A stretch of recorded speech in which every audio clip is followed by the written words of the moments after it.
Arlington National Cemetery gleamed under the autumn sun. The white marble headstones stood in perfect formation like soldiers on parade. Colonel Richard Steelman stood motionless, his weathered hand resting atop the cold stone that marked the final resting place of John "Deadeye" Wilson. 30 years. 3 decades since Operation Desert Storm had proven what Steelman had always known. The M1 Abrams was the finest fighting vehicle ever created. At 68, Steelman cut an imposing figure despite the passage of time. 6'2" with shoulders still broad enough to carry the weight of command. His silver hair cropped in the same military style he'd worn since 1976. The Medal of Honor pinned to his civilian suit caught the sunlight, a star-shaped reminder of actions performed under a different sun, in distant sand. He sensed movement behind him. A young man in dress blues approached, walking with the slight hesitation of someone uncertain whether to interrupt such a private moment. Steelman recognized the look in his eyes, the thousand-yard stare of a man recently returned from war. "Sir, Colonel Steelman?" The young captain extended his hand. "Captain James Reeves, just back from my 3rd tour in Afghanistan." Steelman clasped the younger man's hand. "Welcome home, son. They told me I might find you here today." Reeves glanced at the headstone. "You knew him well."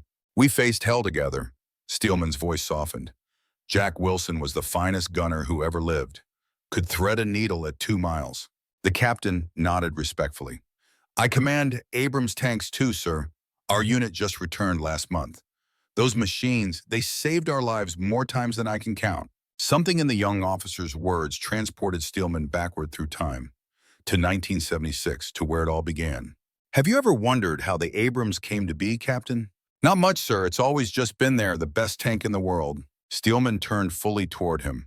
"Let me tell you a story about how close we came to not having it at all." Summer 1976, Fort Knox, Kentucky. Richard Steelman, 27 years old and already bearing the hard-won rank of captain, watched the dust cloud approach from the east.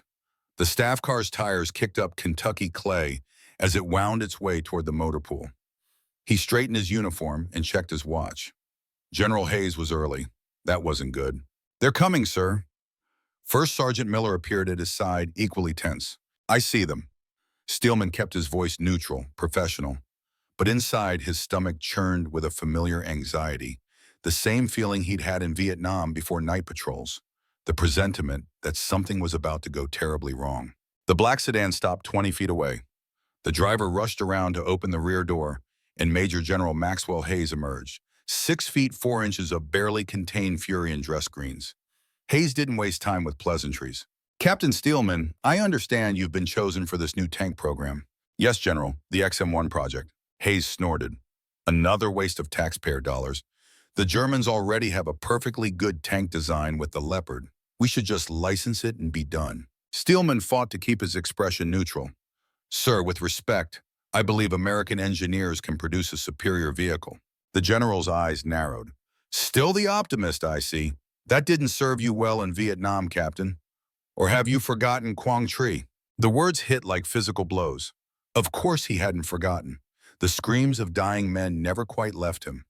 The assault that Hayes had ordered despite Steelman's objections about the terrain. 28 men lost that day. "No, sir, I haven't forgotten." Hayes moved closer, speaking low enough that only Steelman could hear. "I've got my eye on this project, Captain. When it fails, as it inevitably will, I'll make sure everyone remembers who backed this boondoggle." With that, the general returned to his vehicle and departed, leaving Steelman standing in a cloud of dust and memory. First Sergeant Miller whistled low. "What the hell was that about?" "Ancient history." Steelman turned toward the hangar. "Let's get back to work." Inside the cavernous building sat the future of American armor, the XM1 prototype in all its angular glory. Still incomplete, sections of hull exposed like an anatomy lesson in steel. A dozen engineers and mechanics swarmed around it, making adjustments, taking measurements, arguing over specs. At the center of the organized chaos stood Dr. Howard Morgan, chief engineer of the Chrysler Defense Team. 62 years old with the energy of a man half his age. Wire-rimmed glasses perched on a hawk-like nose, and a shock of white hair that seemed perpetually windblown. "Ah, Richard," Morgan waved him over. "Come see what we've done with the turret rotation mechanism." Despite his encounter with Hayes, Steelman felt his spirits lift. Morgan's enthusiasm was infectious. The old engineer had taken Steelman under his wing from day one, explaining the intricacies of the design in a way that connected theory to practical application. It's twice as fast as the M60, Morgan explained, his hands moving in quick, precise gestures. We've reduced the hydraulic pressure points by 30% and increased reliability. This turret can make a complete rotation in 7 seconds flat. Steelman examined the mechanism with appreciation. That's a game changer, Howard. And wait until you see what we've done with the fire control system. Morgan led him toward a complex array of electronics. We're implementing what we call a hunter-killer capability. The commander can be searching for targets while the gunner is engaging another, first time in any Western tank. As Morgan continued his animated explanation, Steelman noticed a thin sheen of sweat on the engineer's brow, despite the air-conditioned hangar. The slight tremor in his hands that hadn't been there a month ago. Howard, are you feeling all right? Morgan waved dismissively. Just tired. Too many late nights. He quickly changed the subject. Tell me, have you selected your crew for the demonstration trials? Almost. I've got my gunner and driver, still evaluating loader candidates. Well, whoever you choose, make sure they're the best. We're going head-to-head with the German Leopard 2 prototype in 4 months. Morgan's expression grew serious. A lot of people in Washington want us to fail, Richard. They think we should just buy European and be done with it. People like General Hayes. Morgan raised an eyebrow. You know him? Vietnam. We have history. Well, he's not the only one. There's a whole contingent in the Pentagon that thinks American tank design is obsolete, that the Soviets have leaped ahead with their T-72, and our only hope is to buy German. Steelman shook his head. Not if I have anything to say about it. That evening, Steelman drove the 30 miles back to his small ranch house on the outskirts of Louisville. The porch light was on, a warm beacon in the gathering dusk. Sarah would be waiting. His wife of 5 years had learned to anticipate his schedule despite its unpredictability. As he cut the engine, he saw her silhouette in the doorway. Still trim and athletic at 26, her pregnancy just beginning to show. The sight of her eased the tension in his shoulders. "You're late," she called, but there was no real reproach in her voice. "Sorry, got caught up with Dr. Morgan." She met him halfway down the walk, rising on tiptoes to kiss him. "Your obsession with that tank is starting to make me jealous." He smiled, placing a gentle hand on her stomach. "How's Junior today?" "Kicking like crazy. I think we've got a future soccer player." Inside, the house smelled of pot roast and fresh bread. Sarah had grown up in a military family herself, the daughter of a Marine Corps colonel. She understood the life, its demands and sacrifices. But lately, Steelman had noticed a new tension in her questions about his work, a concern that went beyond normal military spouse worries. Over dinner, she finally voiced it. "Richard, I got a call today from Emma Wilson. Jack's having nightmares again." Steelman paused mid-bite. Jack Deadeye Wilson had been his sniper in Vietnam before retraining as a tank gunner. The best shot Steelman had ever seen with reflexes that seemed superhuman. But the war had left its marks on Wilson's psyche, as it had on so many. "How bad?" "Bad enough that he put his fist through their bedroom wall." Sarah pushed her plate away. "Emma's worried he's drinking again." Steelman set down his fork. Wilson was his choice for gunner on the XM1 trials. No one could match his accuracy or instincts, but PTSD and alcoholism were a dangerous combination, especially in a high-stress test environment. "I'll talk to him tomorrow." Sarah reached across the table to take his hand. "There's something else. The doctor says I might need bed rest in the later stages. The blood pressure readings are concerning." A cold knot formed in Steelman's stomach. "What does that mean exactly?" "It means I might need you here, Richard, not in some desert firing range for weeks at a time." The collision of duties loomed before him, family and country, personal and professional, the choice that military men had faced since the beginning of time. "The trials are only for 3 months, he said quietly. "After that, I'll take leave, I promise." Sarah's expression told him she'd heard such promises before. From him, from her father. "Just be careful with Jack," she said finally. "I know how much this project means to you, but he's fragile, Richard." The next morning found Steelman at the Fort Knox firing range, watching Jack Wilson put rounds downrange with mechanical precision. At 40, Wilson was older than most of the enlisted men, his weathered face a map of hard experience. His frame was wiry, coiled with tension even at rest. But behind a rifle or tank cannon, he became almost supernaturally calm. "Deadeye!" Steelman called as Wilson finished his set. Wilson turned, recognition lighting his eyes. "Captain, or should I say tank commander now?" "Still captain." and you're still the best shot I've ever seen." Wilson shrugged, field stripping his rifle with practiced ease. "Heard you were putting together a crew for some fancy new tank. Not just any tank, the next generation American main battle tank, and I want you as my gunner." Wilson's hands stilled. "I've been out of armor for a while, sir. Skills like yours don't fade. Besides, the new fire control system is revolutionary. You'll take to it like breathing." A shadow crossed Wilson's face. "Sarah called you, didn't she? About the nightmares." Steelman didn't insult him with denials. "She talked to Emma. Jack, I need to know if you're steady. Steady enough to put rounds on target." Wilson reassembled his rifle with quick, precise movements. "The dreams, they come and go. Had a bad spell this week." "And the drinking?" Wilson's jaw tightened. 2 months sober as of yesterday. Steelman studied his old friend, weighing risks against potential. He needed Wilson's skills, but more than that, he sensed the man needed purpose, a chance to serve again with dignity. "Report to Hangar 7 tomorrow at 800. Meet the rest of the crew." Wilson nodded once, a silent acceptance of responsibility. "I won't let you down, Captain." "I know you won't, Deadeye." The next morning, Hangar 7 hummed with activity. The XM1 prototype gleamed under the industrial lights, its systems undergoing final checks before the day's testing. Dr. Morgan stood nearby, deep in conversation with 2 younger engineers. Steelman noticed the chief engineer's hand shake slightly as he gestured toward the power plant housing. "Captain Steelman!" A booming voice echoed across the hangar. Samuel Johnson strode toward him, 6'3" of solid muscle. At 25, Johnson had the build of a professional athlete and the ambition to match. The son of Detroit auto workers, he'd enlisted straight out of high school, determined to rise through the ranks by sheer force of will. "Thunder," Steelman greeted him. The nickname had stuck after Johnson had loaded an M60 tank so quickly and forcefully during drills that the commander had compared the sound to thunder. "Everything's prepped and ready, sir." Johnson glanced at Wilson, extending a hand. "You must be the gunner." "Thunder Johnson. Loader." Wilson shook the offered hand. "Jack Wilson." "Deadeye Wilson?" Johnson's eyes widened with recognition. "Man, your reputation precedes you. That shot at Camlo Ridge is legendary."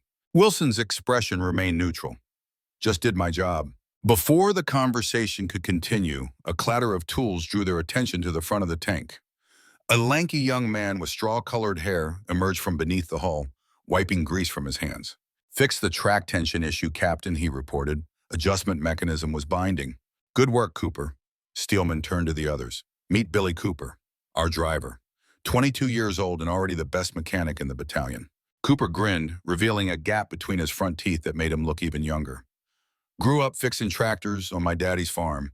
This beauty ain't so different, just more sophisticated." The 4 men stood before the machine that would either cement American armor superiority or become a costly failure, depending on the coming trials. "Gentlemen," Steelman said, "in 4 months, we'll be putting this tank through the most rigorous testing program ever devised. We'll be going head-to-head with the German Leopard 2, and there are powerful people who want us to fail." "Like who?" Johnson asked. "Like General Maxwell Hayes," Wilson answered before Steelman could. "Vietnam vet, tank commander in the early days. Now he's Pentagon brass with connections to German defense contractors." Steelman raised an eyebrow. "You've done your homework, Jack. Know your enemy, Captain. First rule of survival." Cooper looked between them, confusion evident. Why would an American general want an American tank to fail? Dr. Morgan joined their circle, catching the last question. "Politics, son. Money. Prestige. The Leopard 2 represents European design philosophy. The XM1 is distinctly American. Some believe our approach is outdated." "What's so different about our tank?" Johnson asked. Morgan's eyes lit with the passion of a true believer. "Everything. While the Germans focused on a larger gun, we've prioritized crew survivability. Our Chobham armor composite is revolutionary. The turbine engine delivers more horsepower with fewer moving parts. And the fire control system—" He paused, glancing at Steelman. "Perhaps a demonstration would be more effective than my lectures." Steelman nodded. "Mount up, gentlemen. Let's put her through her paces." The interior of the XM1 was a revelation to the crew. Unlike the cramped confines of the M60, there was space to move, to breathe. The controls were ergonomically designed, the instruments logically arranged. Cooper settled into the driver's compartment with a low whistle. "This is like going from a Model T to a Corvette." Wilson took his position at the gunner's station, hands moving instinctively over the controls. His eyes widened slightly as he peered through the revolutionary thermal imaging sight. "I can see the heat signature of a rabbit at the tree line," he murmured. "Must be half a mile away." Johnson loaded a practice round with fluid efficiency, his powerful frame making the heavy shells seem weightless. "Ready to fire, gunner." Steelman took the commander's position, surveying his domain. This was where he belonged, where he could make a difference. The weight of command settled on his shoulders, familiar and right. "Driver, advance to firing position Alpha. Gunner, identify targets on the ridge. Loader, prepare for rapid fire exercise." The tank responded like a living thing beneath them, the turbine engine whining with contained power as Cooper guided it across the training ground. Steelman felt a surge of pride. This was American ingenuity at its finest, and he would prove its worth to the world. Later that afternoon, as the crew debriefed their first testing session, a commotion at the hangar entrance drew their attention. A civilian in an expensive suit entered, flanked by military police. He scanned the space until his eyes locked on Dr. Morgan. "Howard Morgan?" This man's voice carried an official weight. "I'm Richard Donovan, Defense Security Service. I need you to come with me, please." Morgan paled visibly. "What's this about?" "Security matters, sir, not for public discussion." Steelman stepped forward. "Dr. Morgan is essential personnel on a classified project. Whatever this is about, I should be informed as the military liaison." Donovan regarded him coolly. "This doesn't concern you, Captain." "Everything about this project concerns me." Steelman held his ground. "Dr. Morgan doesn't leave until I know why." A tense silence followed, broken when Morgan placed a restraining hand on Steelman's arm. "It's all right, Richard, I'll go with them." Morgan's voice was resigned. "Probably just another security clearance review." But as the engineer was escorted out, Steelman caught a flicker of fear in the older man's eyes. Something was wrong. Very wrong. "What was that about?" Johnson asked. Steelman shook his head. "I don't know, but I'm going to find out." The next morning, Steelman arrived at the base commander's office at 0700, determined to get answers. Colonel Frank Winters, a career officer with a reputation for straight talk, received him immediately. "I figured you'd be here bright and early, Steelman." Winters gestured to a chair. "Coffee?" "No, thank you, sir. I'm here about Dr. Morgan." Winters sighed heavily. "I thought as much. I've received minimal information myself. All I know is that security concerns were raised about some of Morgan's personal contacts." "What kind of contacts?" "That's classified, even from me." Winters leaned forward. "But off the record, word is someone from Morgan's team may have leaked technical specifications." Steelman felt the blood drain from his face. "Leaked to who?" "Who do you think?" "The Soviets are desperate to know what we're building." The implications were staggering. The XM1 represented billions in research and development, countless innovations in armor, propulsion, and fire control. If those specifications reached Moscow, "Sir, I know Howard Morgan. He's dedicated his entire career to American defense. There's no way he's a security risk." "Maybe not intentionally." Winter's expression was grim. "But the DSS investigation suggests information about the hunter-killer system may already have crossed the Iron Curtain." The hunter-killer system, the crown jewel of the XM1's innovations. The technology that would give American tank commanders a critical edge in engagement speed and accuracy. "This could kill the program," Steelman said quietly. "It gets worse." Winters slid a folder across the desk. "So this morning, General Days has been appointed to the Oversight Committee for the XM1 trials." Steelman felt as though he'd been punched in the gut. Hayes will use this security breach as ammunition to cancel the program entirely. "Most likely." Winters studied him with experienced eyes. "You've got history with Hayes. Vietnam, we disagreed on tactics. Men died. And now he's in a position to derail your tank project." Winters tapped the folder. "Politics and war make for strange bedfellows, Captain." Steelman left the office with his mind racing. The coincidence was too perfect. A security investigation into Morgan, just as Hayes gained oversight power. It smelled of manipulation, of strings being pulled behind the scenes. Back at the hangar, he found his crew working silently on the prototype. The absence of Morgan's animated leadership left a palpable void. "Any news about the dock?" Cooper asked as Steelman approached. "Nothing concrete. Keep working on the suspension calibration." Wilson stood off to the side, expression unreadable, as he methodically cleaned the barrel of the main gun. When Steelman drew near, he spoke without looking up. "Security breach?" Steelman shouldn't have been surprised. Wilson had always had a sixth sense for trouble. "Possibly. How did you know?" "The suits who took Morgan, Defense Security Service. I've seen their type before. Wilson continued his precise movements. If Morgan was the target, they would have questioned him privately. That show was for someone else's benefit. Steelman considered this. You think it was staged? I think someone wants this tank to fail, and they're willing to go to extraordinary lengths to make it happen. The implications were disturbing. If Wilson was right, they weren't just fighting bureaucratic inertia or competing military philosophies. They were up against deliberate sabotage. That evening, instead of going home, Steelman drove to a modest suburban house on the outskirts of Louisville. Emma Wilson opened the door before he could knock, her careworn face lighting with recognition. Richard, Jack's not here. He called to say he'd be working late. Actually, I came to see you, Emma. She ushered him into a living room decorated with family photos and military mementos. Jack and Emma's twin boys smiled from framed portraits, now away at college on ROTC scholarships.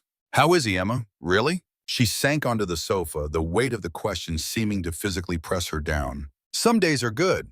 He laughs, helps with the garden, calls the boys. She twisted her wedding ring nervously. Other days, he's back in Vietnam, jumping at shadows, checking sight lines from the windows. He doesn't sleep those nights. And the drinking? 2 months sober. It's been hard, but he's determined this time. Her eyes met Steelman's. This tank project means everything to him, Richard. He needs to feel useful again, to prove he's still the man he was. He's the best gunner I've ever seen, but I need to know if he can handle the pressure. The next few months will be intense. Emma considered this carefully. Jack functions best under pressure. It's the quiet times that haunt him. She leaned forward. Promise me something, Richard. Don't shelter him. Don't treat him like he's broken. He needs your respect more than your protection. Steelman nodded slowly. You have my word. On the drive home, Steelman's thoughts turned to Sarah, to the child growing within her, the world they would inherit. The Soviet threat was real, not a phantom conjured by Pentagon war games. Intelligence reports confirmed the deployment of thousands of advanced T-72 tanks along the Iron Curtain. If war came to Europe, American armor would need every advantage the XM-1 could provide. He was so lost in thought that he almost missed the black sedan parked across from his house. Almost, but not quite. Vietnam had taught him to notice anomalies, to sense ambush. Instead of pulling into his driveway, he drove past, watching in his rearview mirror. 2 men sat in the sedan, one raising what looked like a camera as he passed. Steelman circled the block, mind racing. Were they DSS agents? Or something else? He parked a street away and approached his home on foot, cutting through backyards. Sarah was in the kitchen, humming softly as she prepared dinner, unaware of the watchers outside. The normalcy of the scene struck him with its fragility. How easily it could all be taken away. Richard, she startled as he entered through the back door. You scared me. Why didn't you come in the front? We need to talk, he said quietly. There are men watching the house. Her expression shifted instantly from surprise to composed alertness, the military brat replacing the expectant mother. Government men? I'm not sure. Could be DSS, could be something else. Sarah moved to the window, carefully positioning herself to peer through the blinds without being obvious. The black Chrysler? They've been there since about 4 o'clock. Steelman felt a surge of pride in her observational skills. Did anyone approach the house? No, just sitting there. She turned back to face him. What's going on, Richard? He explained the situation with Morgan, with Hayes, with the potential security breach. Sarah listened without interruption, her analytical mind processing the implications. If someone's trying to sabotage the program, they might try to pressure you next, she concluded, especially if they know about our history with Hayes. That's what I'm afraid of. She moved to the phone. I'm calling my father. He still has connections in military intelligence. Colonel James Bradford had retired 2 years earlier after 30 years of distinguished service. His relationship with his son-in-law was complicated, a mixture of respect and competitive tension. While Sarah made the call, Steelman checked the locks on the doors and windows. Standard procedure in uncertain situations. Control what you can control. Later that night, with Sarah asleep beside him, Steelman lay awake replaying the events of the past 2 days. The timing of the security investigation, Hayes' appointment to the oversight committee, the surveillance outside his home, patterns within patterns. His mind drifted to the XM-1 itself, to the revolutionary systems that made it so valuable. The Chaubom composite armor, capable of defeating Soviet anti-tank rounds. the turbine engine that could accelerate faster than any diesel-powered tank, and most importantly, the hunter-killer system that would transform tank warfare. If the Soviets obtained detailed specifications for those systems, they could potentially neutralize the American advantage before the tank even entered service. The thought chilled him. The next morning brought no clarity, but a new complication. As Steelman arrived at the hangar, he found Johnson and Cooper waiting outside, expressions grave. "Wilson didn't report it this morning," Johnson said without preamble. Not answering his home phone either. Steelman checked his watch. 0730. Deadeye Wilson was many things, but never late, not for duty. "Did you try Emma?"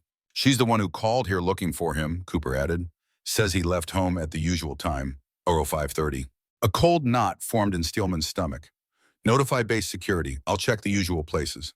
2 hours later, the situation had escalated. Base security found Wilson's truck in the officers' club parking lot, unlocked and empty. No sign of struggle. No witnesses who remembered seeing him. Steelman paced the hangar floor, mind racing through scenarios, each worse than the last. Had Wilson relapsed? Gone on a bender? Or had something more sinister happened? The base commander called an emergency meeting at 1100 hours.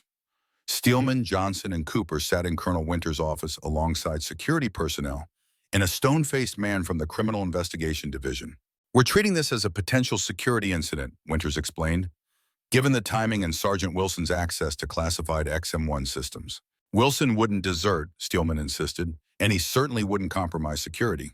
The CID agent, a Major Daniels, flipped open a folder. "Sergeant Wilson has a history of psychological issues stemming from Vietnam. PTSD, alcoholism, violent outbursts. He's exactly the kind of vulnerable target foreign intelligence services look for." Steelman felt his temper flare. "You're suggesting he's been compromised? Based on what evidence?" "We're exploring all possibilities," Captain Winters interjected, including that Sergeant Wilson may have been coerced or manipulated. The implication hung in the air. Wilson might have been the source of the original security breach, not Morgan. "Sir, permission to continue the search off base," Steelman requested. "I know Wilson. If he's in trouble, he might go to ground in certain locations." Winters considered this. "Take Johnson with you. Cooper stays here in case Wilson returns. And Steelman, this is still a military installation. If you find him, you bring him in. No vigilante heroics." "Understood, sir." Louisville, 1976, was a city in transition. The decline of manufacturing had left scars on its industrial districts, while downtown attempted revitalization.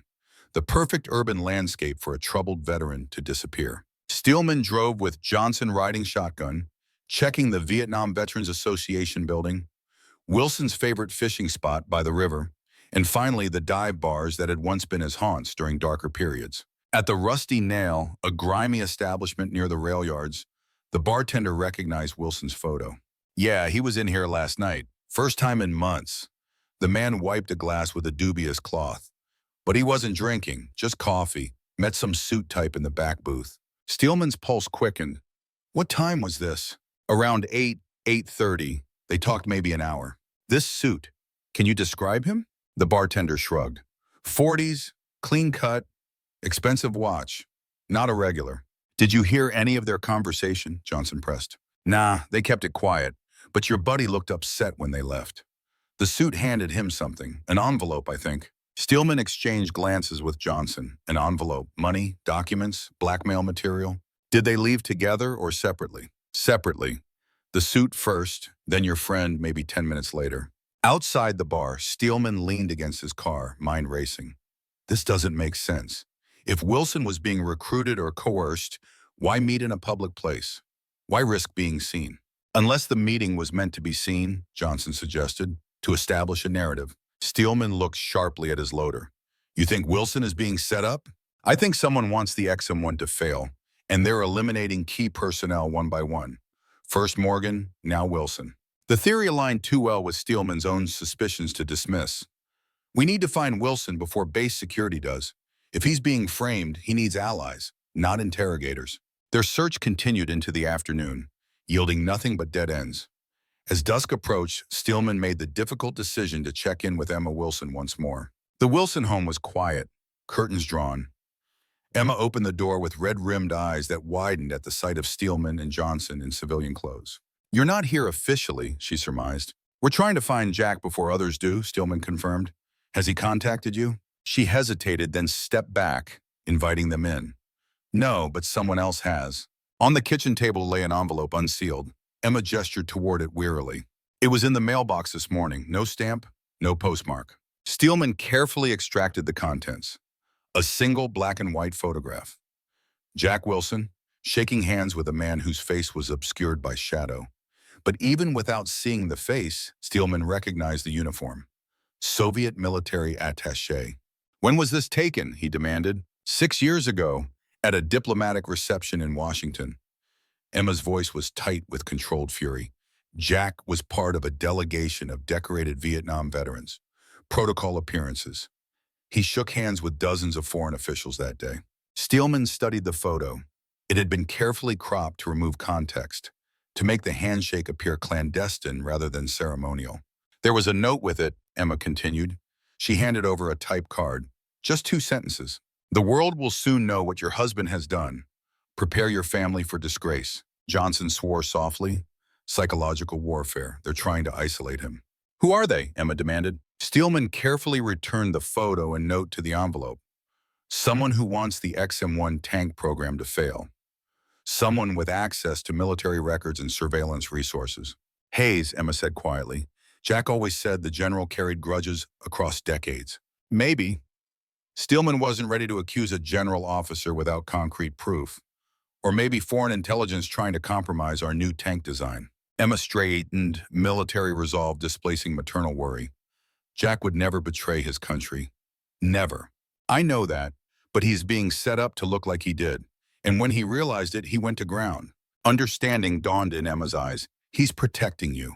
The program. By disappearing, he's removing himself as a liability.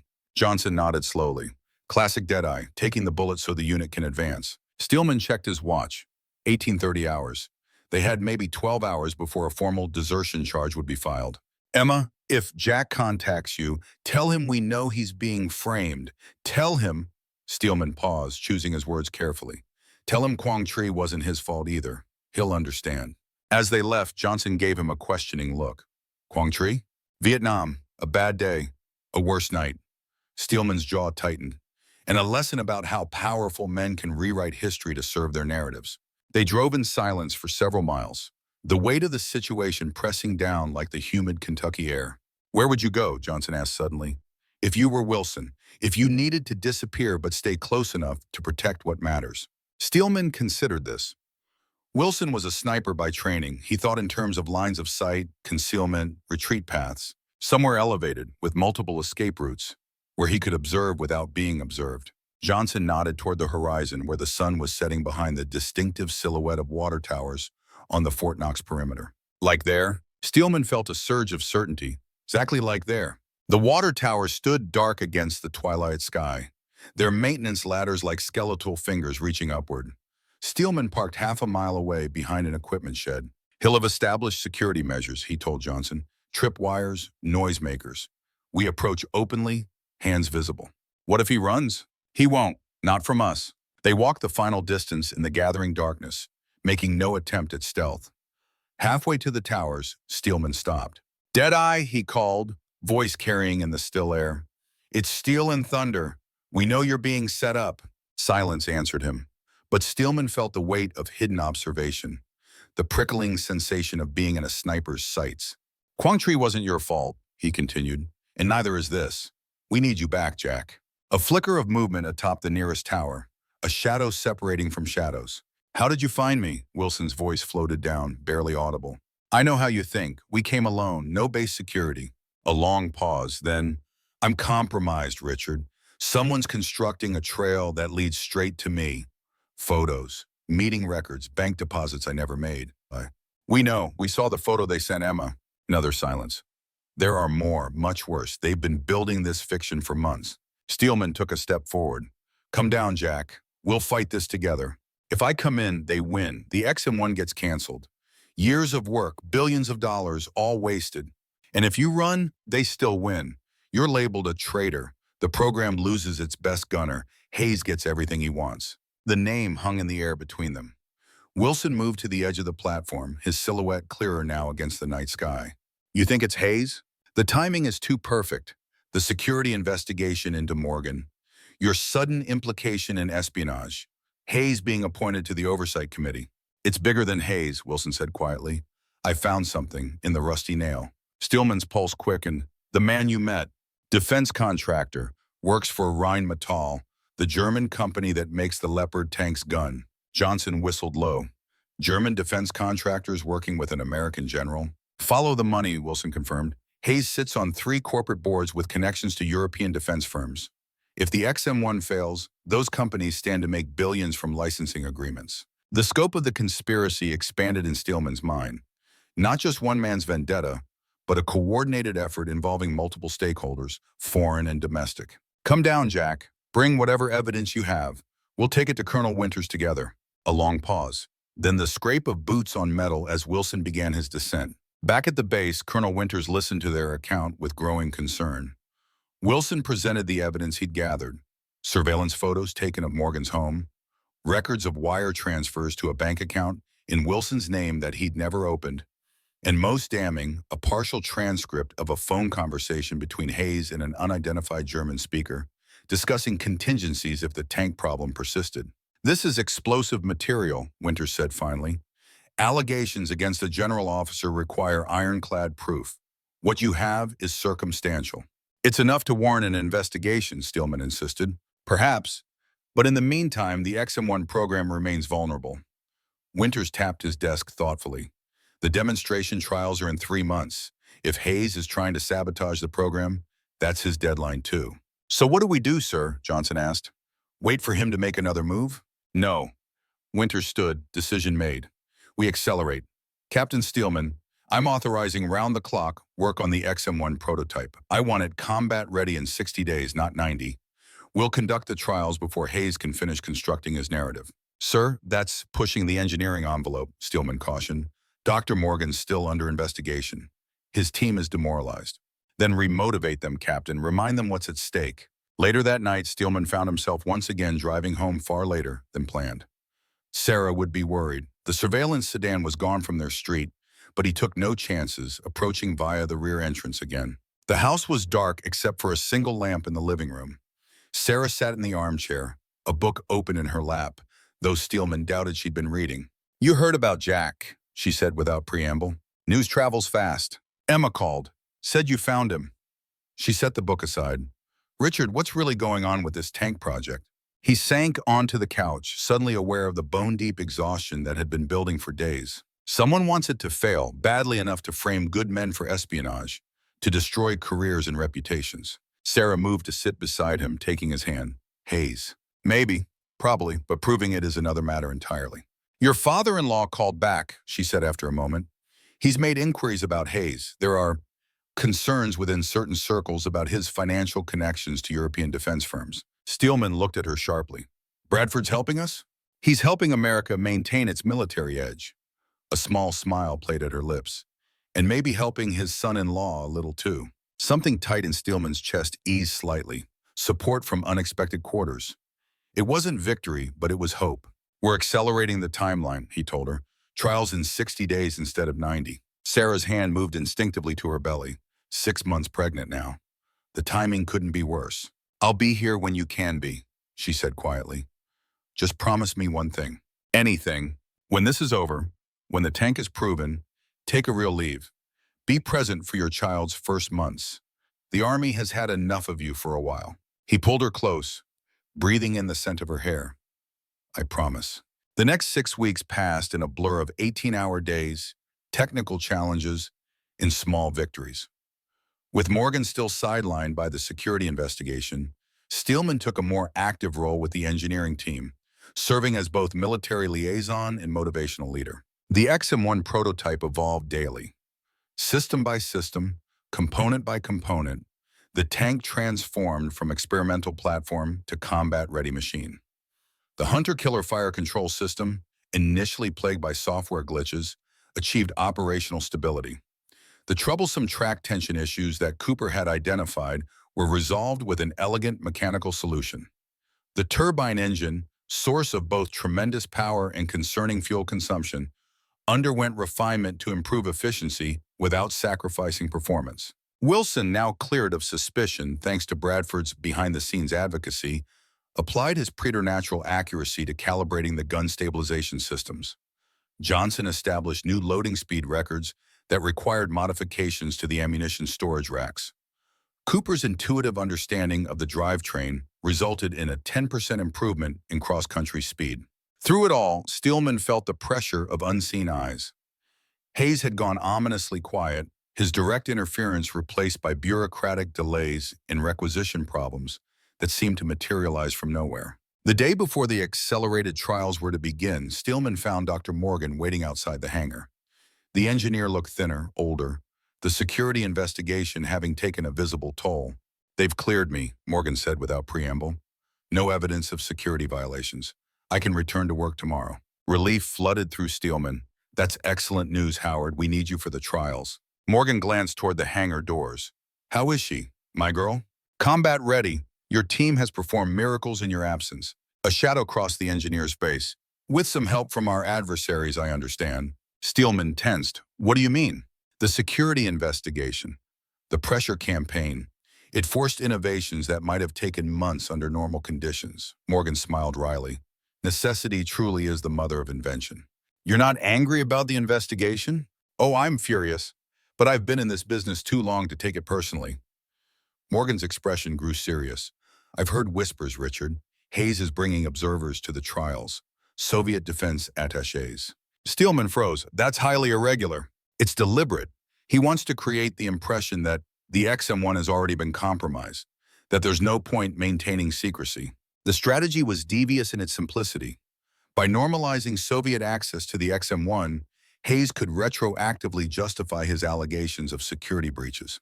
"We can't stop him from bringing observers," Steelman said slowly, "but we can control what they see." Morgan's eyes gleamed with renewed energy.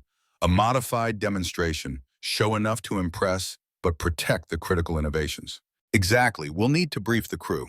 That evening, the team gathered in a secure briefing room. Wilson, Johnson, Cooper, Morgan, and Steelman pored over the trial protocols, identifying what could be revealed and what must remain classified. "The hunter-killer system is our crown jewel," Morgan emphasized. "We show its speed but not its mechanisms. The Soviets must not understand how we've achieved simultaneous targeting." "What about the armor composition?" Johnson asked. "Classified. We demonstrate its effectiveness against current anti-tank rounds, but the layering technique remains secret." Steelman studied the faces of his men. The weight of responsibility settled across their shoulders, a shared burden that straightened their backs rather than bowing them. "Tomorrow is more than a trial," he said quietly. "It's a battle for the future of American armor, for the lives of the crews who will depend on this tank in conflicts to come." Cooper, usually the most cheerful of the group, looked uncharacteristically solemn. "Sir, what if Hayes has another card to play? Something we haven't anticipated?" It was Wilson who answered. "Then we adapt. We overcome. We improvise." "Sounds like Vietnam thinking," Johnson remarked. "Vietnam thinking kept men alive," Wilson replied without heat. "When the plan meets reality, the plan changes or men die." Steelman nodded slowly. "Everyone gets some rest. 0600 tomorrow, we make history." The trial ground sprawled across a remote section of Fort Knox, terrain carefully selected to test every aspect of the XM1's performance. Hills for climbing power, mud pits for traction, concrete barriers for maneuverability, and a firing range with targets at varying distances. At dawn, Steelman found the observation stands already filling with military and civilian observers.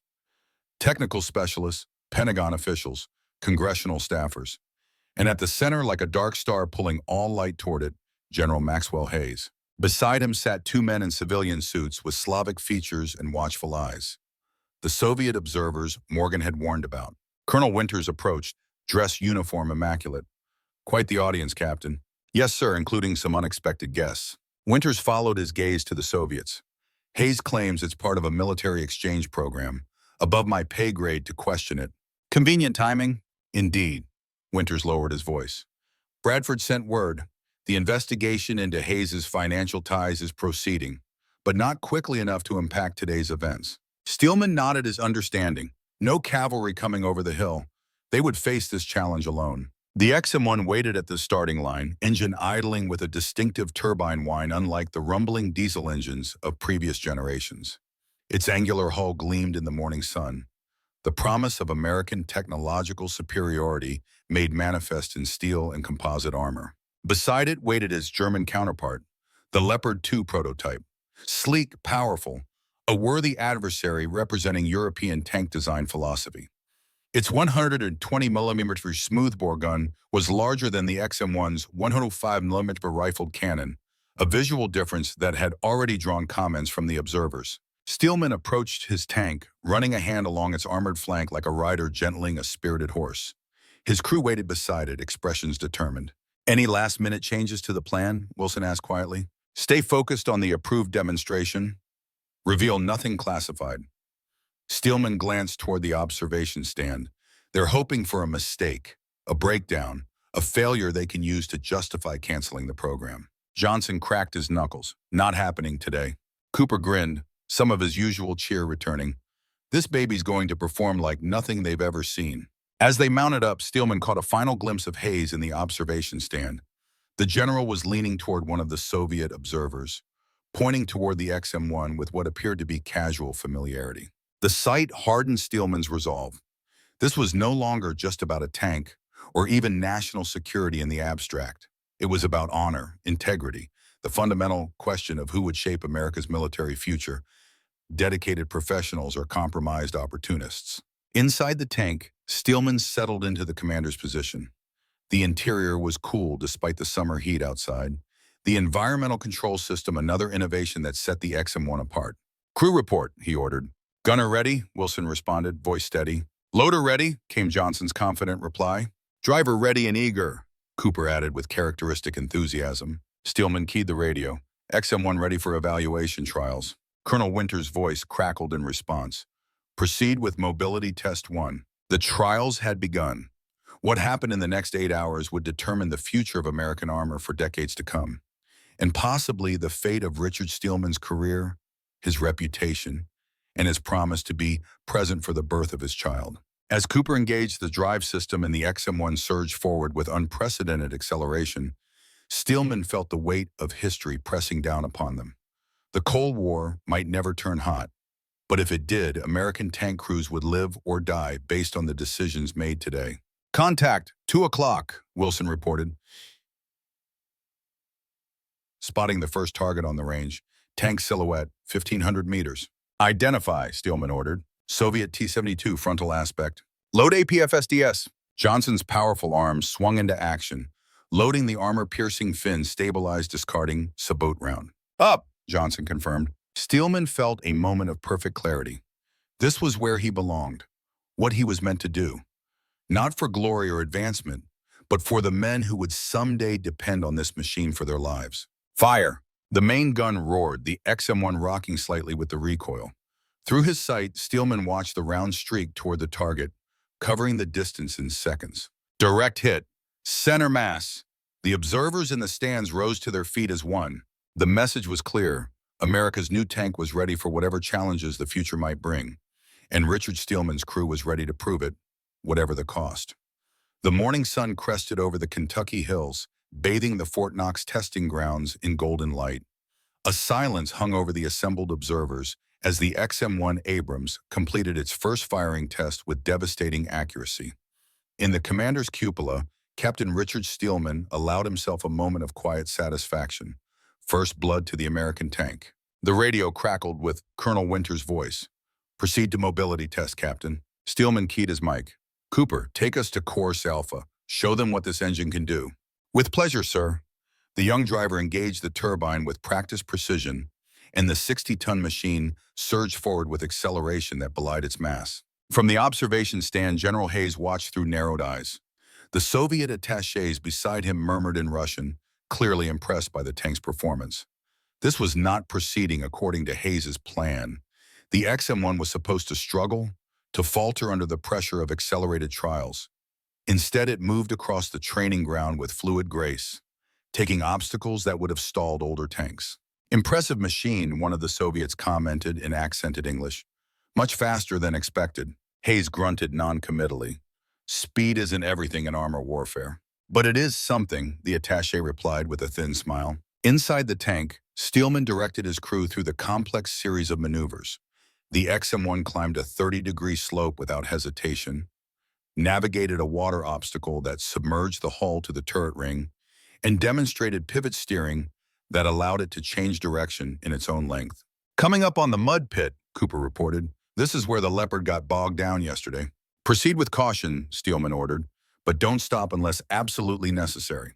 The XM-1 descended into the churned earth of the obstacle, its tracks biting deep into the sucking mud. For a moment, the tank seemed to hesitate, its progress slowing. In the observation stand, Hayes leaned forward expectantly. Then Cooper adjusted the throttle, the turbine responded with a characteristic whine, and the tank pulled free, climbing the far embankment with inexorable momentum. Track tension holding steady, Cooper reported with undisguised pride. Sir, this thing could dance through a swamp. Johnson thumped the loader's compartment wall in approval. Like watching Muhammad Ali move, ain't it? Float like a butterfly, sting like a 60-ton beast. Even the normally taciturn Wilson allowed a small smile. One more maneuverability test, then back to the firing range. Let's show them what this gun can do at extreme elevation. As the day progressed, the XM-1 continued to exceed expectations in test after test. Its gun maintained accuracy while firing on the move, a critical capability that previous generations of tanks had struggled to achieve. Its armor withstood multiple hits from weapons designed to simulate Soviet anti-tank munitions. Its sophisticated fire control system allowed for target acquisition and engagement in half the time required by older designs. By mid-afternoon, Steelman could see the shift in the observer's mood. The skepticism that many had brought to the trials was giving way to cautious optimism, even excitement. Congressional staffers made notes and whispered to each other about budget implications. Technical specialists from other defense contractors studied the XM-1 with professional envy. Only Hayes remained stone-faced, his displeasure growing more evident with each successful demonstration. During a refueling break, Colonel Winters approached Steelman as he stood beside the tank, reviewing performance data with Dr. Morgan, who had been permitted to observe though not participate in the trials. Outstanding work, Captain, Winters said quietly. The congressional observers are impressed. 2 of them were outspoken critics of the program last month. Now they're talking about increased funding. Thank you, sir. The crew deserves all the credit. Perhaps. Winters glanced toward the observation stand, where Hayes was engaged in what appeared to be a tense conversation with one of his aides. But we're not out of the woods yet. Hayes has requested a special demonstration for tomorrow. Steelman felt a prickle of unease. What kind of demonstration? A direct comparative trial. The XM-1 versus the Leopard prototype. Same course, same targets, same conditions. A head-to-head race followed by a live fire competition. Morgan frowned. That wasn't in the original test protocol. No, but as oversight committee chair, Hayes has the authority to modify the trials. Winters lowered his voice further. He's insisting the Soviet observers be permitted to attend this portion as well. Claims it's a matter of international transparency. Steelman exchanged glances with Morgan. He's setting us up, sir. If we refuse, it looks like we lack confidence in our own tank. If we agree, we risk revealing classified capabilities, Morgan finished. Or worse, sabotage. Winters nodded grimly. I've expressed my concerns up the chain of command. The response was clear. Proceed with the demonstration. The political optics of appearing to hide from competition are deemed worse than the security risks. We'll need additional security measures, Steelman said, and a modified demonstration profile that protects our most sensitive systems. Do what you can, Captain.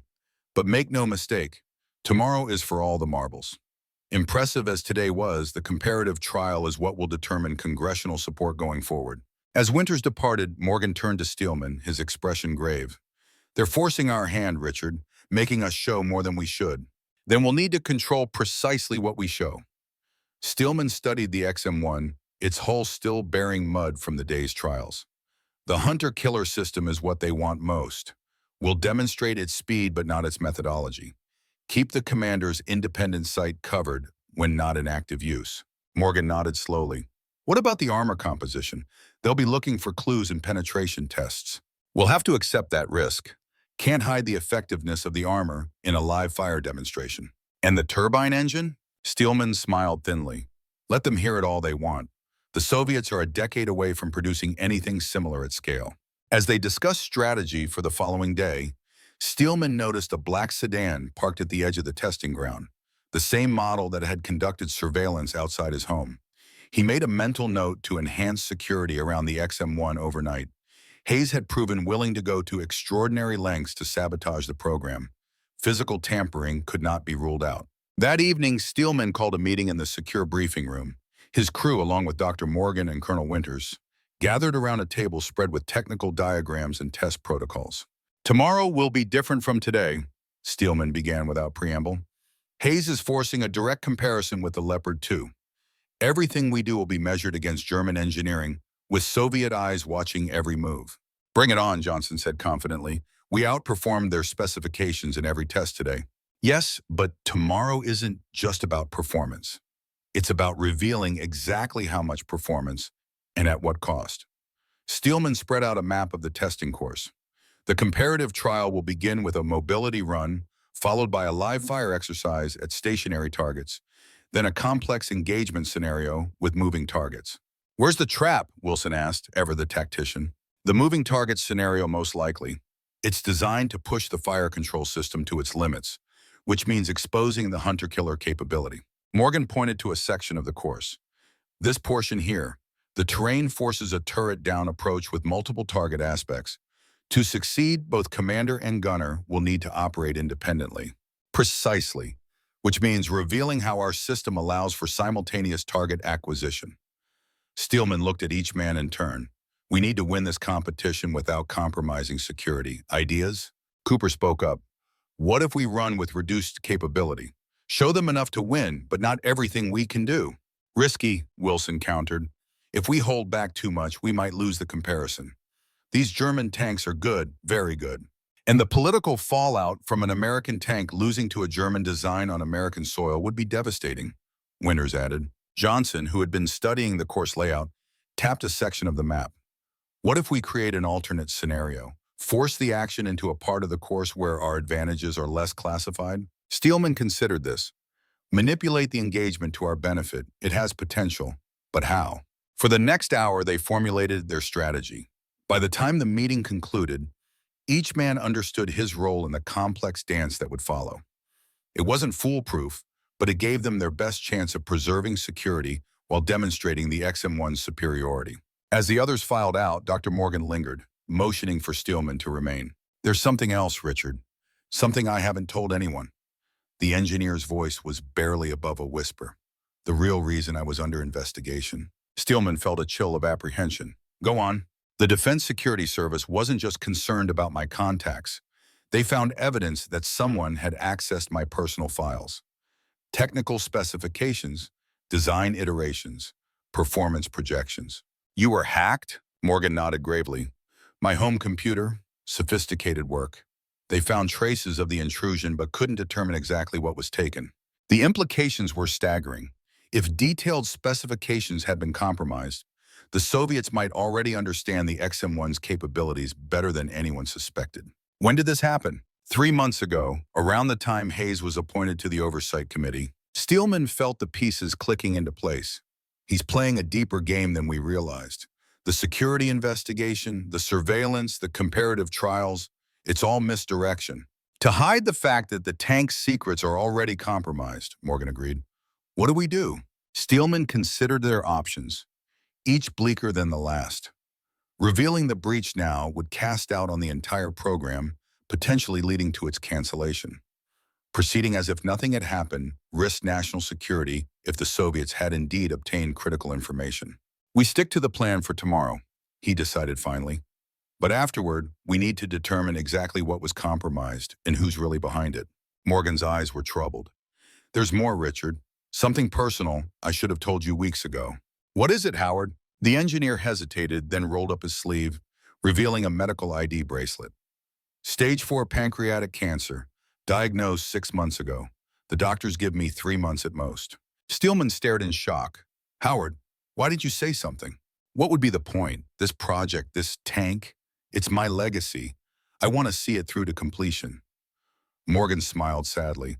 "I just thought you should know, in case decisions need to be made tomorrow that require a certain kind of sacrifice. What are you saying?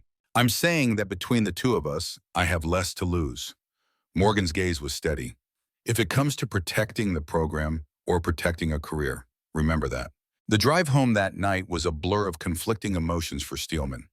Pride in his crew and their tank's performance, concern over Morgan's health and the security breach, anger at Hayes and his manipulation, and beneath it all, a gnawing anxiety about what the next day would bring. Sarah was waiting up despite the late hour, her pregnancy now advanced enough to make sleep difficult.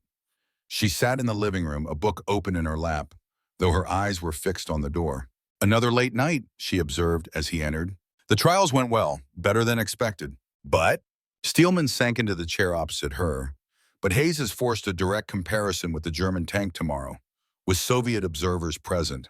Sarah's expression sharpened. That's a security breach waiting to happen. It's already happened. Morgan's files were compromised months ago. He explained what the engineer had revealed, watching understanding dawn in his wife's eyes. So the surveillance, the security investigation, Wilson going missing, it was all a smokescreen to hide the fact that someone had already stolen the XM1's secrets. Sarah processed this information with the analytical mind that had made her a valued military intelligence analyst before their marriage. Who benefits, she asked finally. If the Soviets already have the technical data, why would Hayes continue pushing to kill the program? Steelman had been asking himself the same question. To prevent us from developing countermeasures. If the Soviets are already incorporating our technology into their next generation of tanks, the last thing Hayes and his European connections want is for us to keep refining our design. So tomorrow we demonstrate enough capability to secure the program's future without revealing our awareness of the breach. Steelman rubbed his temples, feeling the tension headache building. And afterward, we start hunting for the real culprit. Sarah shifted uncomfortably, one hand moving to her abdomen. The baby's active tonight, must sense the drama. Steelman moved to sit beside her, placing his hand over hers. 2 more months. I promised I'd be there. I know. She leaned against him, offering comfort even as she sought it. Just make sure you're still here to keep that promise. Dawn broke clear and cold over Fort Knox. A light frost coated the testing ground, adding another variable to an already complex equation. Steelman arrived early, conducting a thorough inspection of the XM1. No signs of tampering were evident, but he took nothing for granted, checking critical systems personally before allowing the crew to begin preparations. Wilson arrived next, his face bearing the signs of another restless night. The gunner had spent hours after the briefing practicing engagement sequences, determined to find the optimal balance between demonstrating capability and preserving secrets. Morning, Deadeye. Wilson nodded. Captain, heard anything from security overnight? All quiet, too quiet for my liking. Hayes isn't the type to give up easily, Wilson observed. Whatever he's planning, it'll be during the live fire portion. That's where we're most vulnerable to unexpected variables. Johnson and Cooper arrived together, both unusually subdued. The gravity of the day ahead had penetrated even Cooper's natural optimism. Check the ammunition loadout, Johnson reported. Standard test rounds as specified in the protocol. I personally verified each one. Good, Steelman acknowledged. Cooper, how's the engine? Purring like a tiger, sir. Did a full diagnostic at 0500. Everything's nominal. As they continued preparations, the observation stand began to fill. More spectators than the previous day, including additional congressional representatives and senior military officers. Hayes arrived flanked by aides, the Soviet attachés following at a discreet distance. The general's expression was unreadable, but Steelman sensed an undercurrent of anticipation that heightened his concern. Colonel Winters approached as Steelman was completing his final checks. The Leopard team is ready, he reported. They'll run the course first, then you'll follow immediately after. Same conditions, same targets. Understood, sir. Winters hesitated. There's been a last-minute change to the protocol. Hayes insists that the tanks carry identical ammunition loads. The German team has agreed to use our rounds. Steelman frowned. That wasn't part of the agreement. The Leopard uses a 120mm smoothbore. Our rounds are designed for a 105mm rifled gun. Apparently, they've brought an adapter sleeve. Hayes argues that using identical ammunition is the only way to ensure a fair comparison of fire control systems. The demand made little technical sense. Different guns were designed for different ammunition types. Forcing both to use the same rounds would artificially constrain the Leopard's larger gun, while potentially creating safety issues. This feels like a setup, sir. I agree, but my objections were overruled. Winters looked troubled. Proceed with caution, Captain. Something isn't right. The Leopard demonstration began precisely at 0900. The German tank was impressive, its powerful diesel engine propelling it through the mobility course with authority. Its gun stabilization allowed for accurate fire while moving, and its thermal imaging system detected targets at extreme range. Steelman watched with professional appreciation. The Germans had built an excellent tank, no question. In some aspects, particularly main gun caliber, it exceeded the XM1.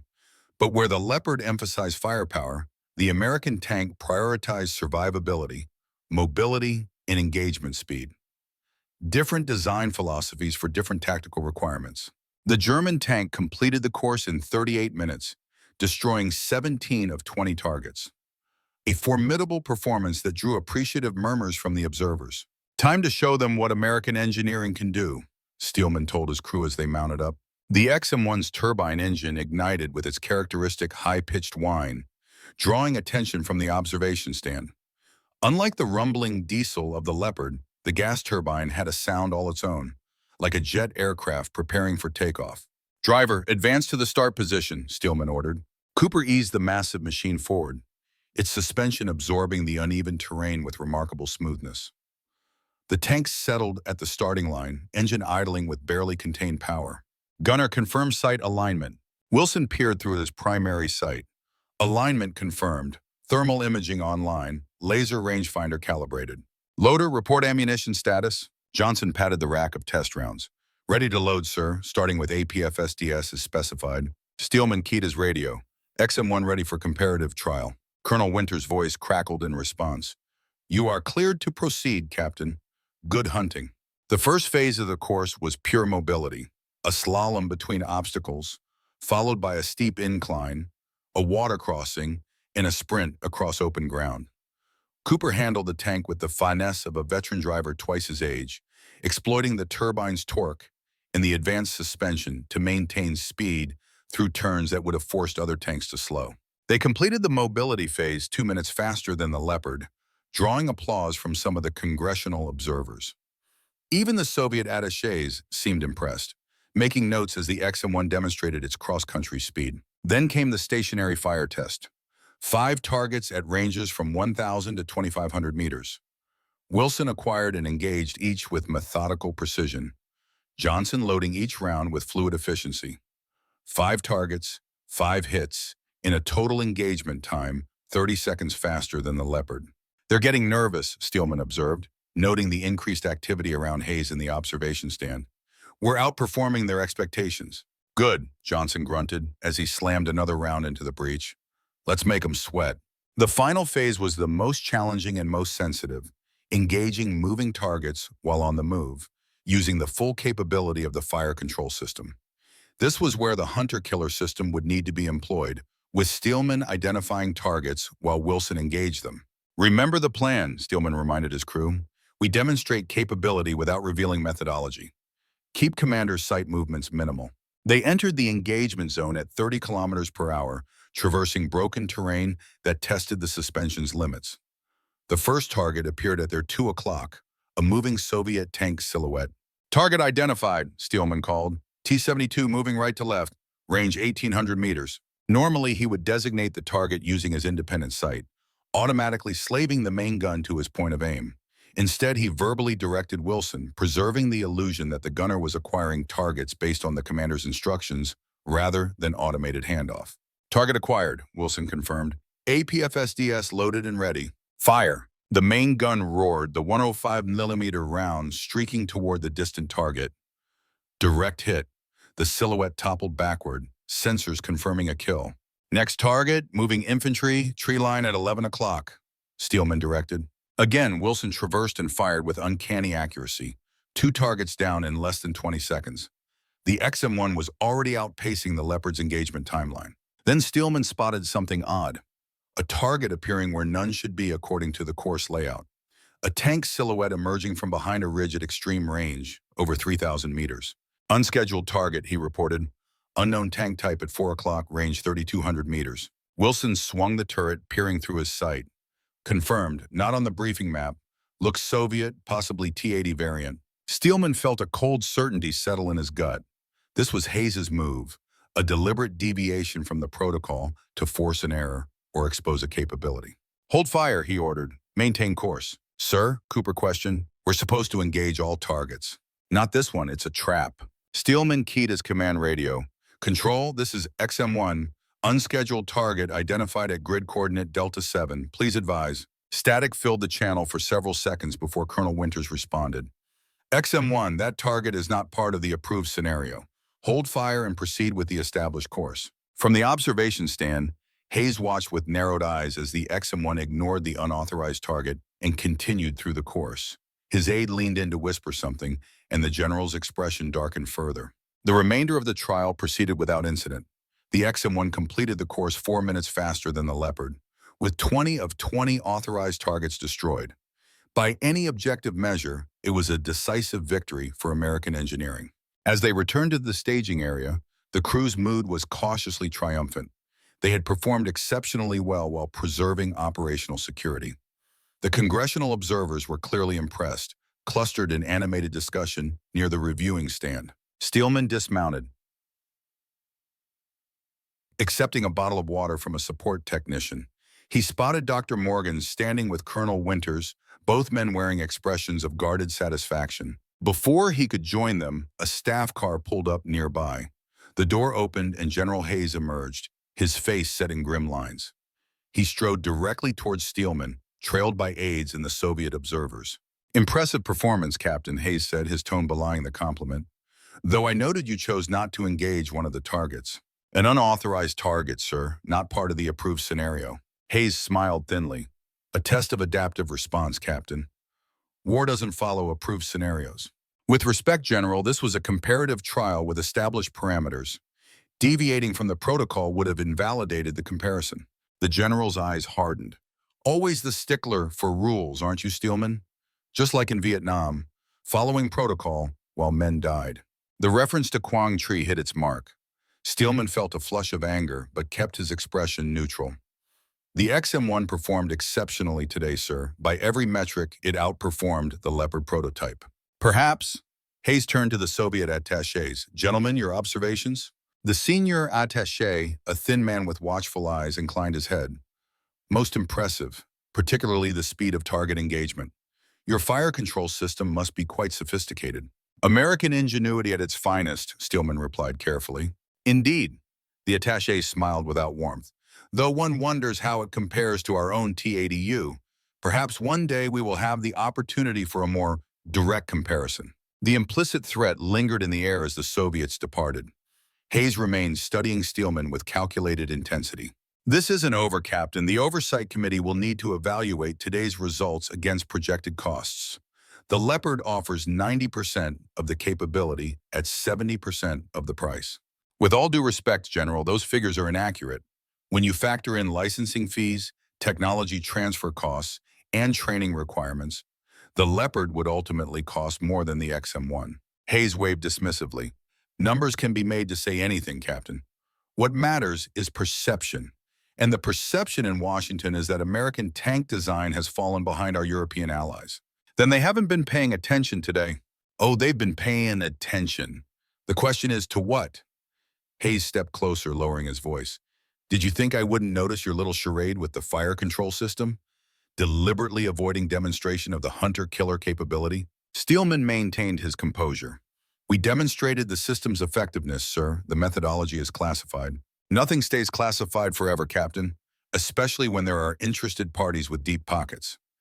Hayes glanced toward where Morgan stood in conversation with Colonel Winters. Your engineer friend doesn't look well. Terminal illness has a way of changing a man's priorities, his loyalties. The insinuation was clear, and it took all of Steelman's self-control not to react. Dr. Morgan has served this country with distinction for 40 years, sir. We all serve in our own ways, Captain. Hayes straightened his uniform. The committee will issue its recommendation within the week. I suggest you prepare your team for disappointment. As the general departed, Steelman found himself trembling with suppressed rage. The casual slander of Morgan's character, the thinly veiled threat to the program, the smug certainty that political maneuvering would triumph over demonstrated performance. It was everything he despised about the system he'd sworn to serve. Wilson appeared at his side. What was that about? Hayes being Hayes, trying to get under my skin. Looked like he succeeded. Steelman took a deep breath, forcing the anger down. He mentioned Morgan, implied he might be compromised because of his illness. Wilson's expression darkened. Low blow even for Hayes. He's desperate. We embarrassed him today, outperforming the leopard in front of congressional observers. So what's his next move? Political pressure, budget reviews, technical nitpicking. Steelman watched as Hayes conferred with his aides near the staff car. He'll try to bury us in red tape and doubt. The crew spent the afternoon debriefing with Colonel Winters and the engineering team. The XM1's performance data was analyzed in detail, with Dr. Morgan providing context for the technical specialists. Despite his illness, the engineer's mind remained razor-sharp, identifying patterns and implications that others missed. The suspension exceeded design parameters by 12%, Morgan noted, studying a graph of cross-country speed. That's significant for future development. We can potentially increase the armor protection without sacrificing mobility. The gun stabilization was equally impressive, Winters added. 97% hit probability while moving at 30 kilometers per hour. That's a game changer for offensive operations. Steelman listened with one ear, his attention divided between the technical discussion and his growing concern about Hayes' next move. The general had seemed too confident, despite the XM1's clear superiority in the trials. Something else was in play. As the meeting concluded, Steelman pulled Colonel Winters aside. Sir, I'm concerned about security tonight.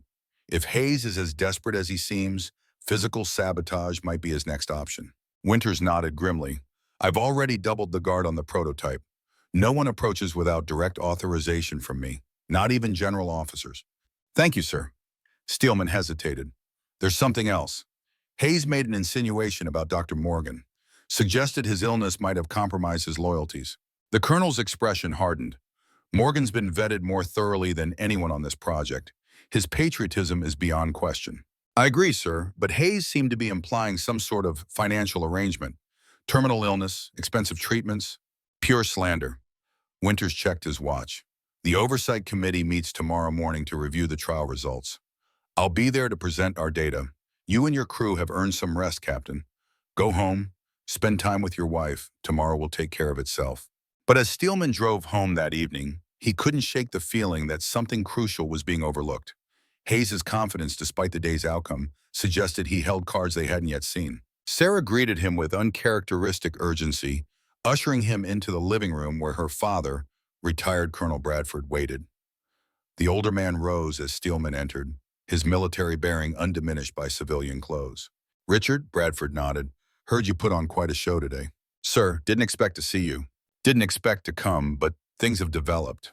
Bradford gestured to the couch. Sit, this concerns both of you. Sarah and Steelman exchanged glances as they sat. Bradford remained standing, hands clasped behind his back as if delivering a military briefing. I've been making inquiries about Hayes through old contacts, he began without preamble. Financial records, travel history, communications. Officially, I don't have access to any of that anymore. Unofficially, friends still owe me favors. What did you find? Sarah asked. 3 things. First, Hayes has traveled to West Germany 8 times in the past year.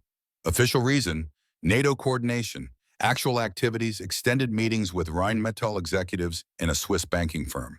Steelman felt his suspicions crystallizing into certainty. Financial arrangements for the Leopard contract. Precisely. Second item, Hayes maintains an encrypted communication channel outside normal military protocols. Secure enough that my contacts couldn't access the content, but they could track the routing. It leads to an office in Zurich associated with Soviet commercial interests. Sarah inhaled sharply. He's working both sides. It appears so, promoting German technology to the Americans while feeding information to the Soviets. Bradford's expression was grim. Classic double game, maximizes profit while ensuring neither side gains too much advantage. And the third item? Steelman asked. Bradford hesitated. This is where it gets personal. Hayes has been investigating you, Richard. Deep background checks, surveillance, financial probes. He's building a file looking for leverage. For blackmail or a setup. Create the appearance of impropriety to discredit you if necessary. Steelman absorbed this, connecting it to the surveillance outside their home, the pressure on Wilson, the security investigation into Morgan. All part of a coordinated campaign to undermine the XM1 program by targeting its key personnel. What's his endgame?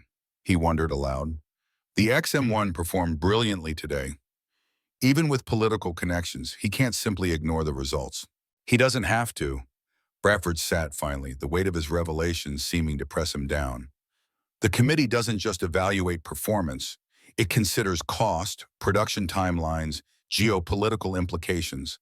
Hayes can manipulate those factors, introduce doubt, delay decisions until momentum is lost. So what do we do? Sarah asked, one hand protectively covering her abdomen. You need hard evidence of his connections to the Soviets, Bradford replied. Something concrete that can't be dismissed as coincidence or misinterpretation. And where would we find that? Steelman asked. That's the problem. It would be in his secured communications, military-grade encryption, accessible only from his personal devices or his office at the Pentagon. The implications hung in the air. Accessing a general officer's private communications without authorization was career suicide at best, treason at worst. There has to be another way, Sarah insisted, reading the thoughts passing between the men. Richard can't risk everything on a desperate gamble. I may not have a choice, Steelman said quietly. If Hayes succeeds in killing the XM1 program, America's armored forces will enter the next decade at a critical disadvantage. The Soviets are deploying new tanks by the thousands along the European front. Our M60s are outclassed. The consequences could be measured in thousands of American lives if conflict breaks out. And what about our lives? Sarah's voice cracked slightly. Our child's life? If you're caught accessing classified communications without authorization, it's the end of your career. Possibly prison. The weight of competing loyalties pressed down on Steelman. Duty to country versus duty to family. The oath he'd sworn versus the promises he'd made. The warrior's path versus the husband's responsibilities. Bradford watched the conflict play across his son-in-law's face. There's a third option, he said finally.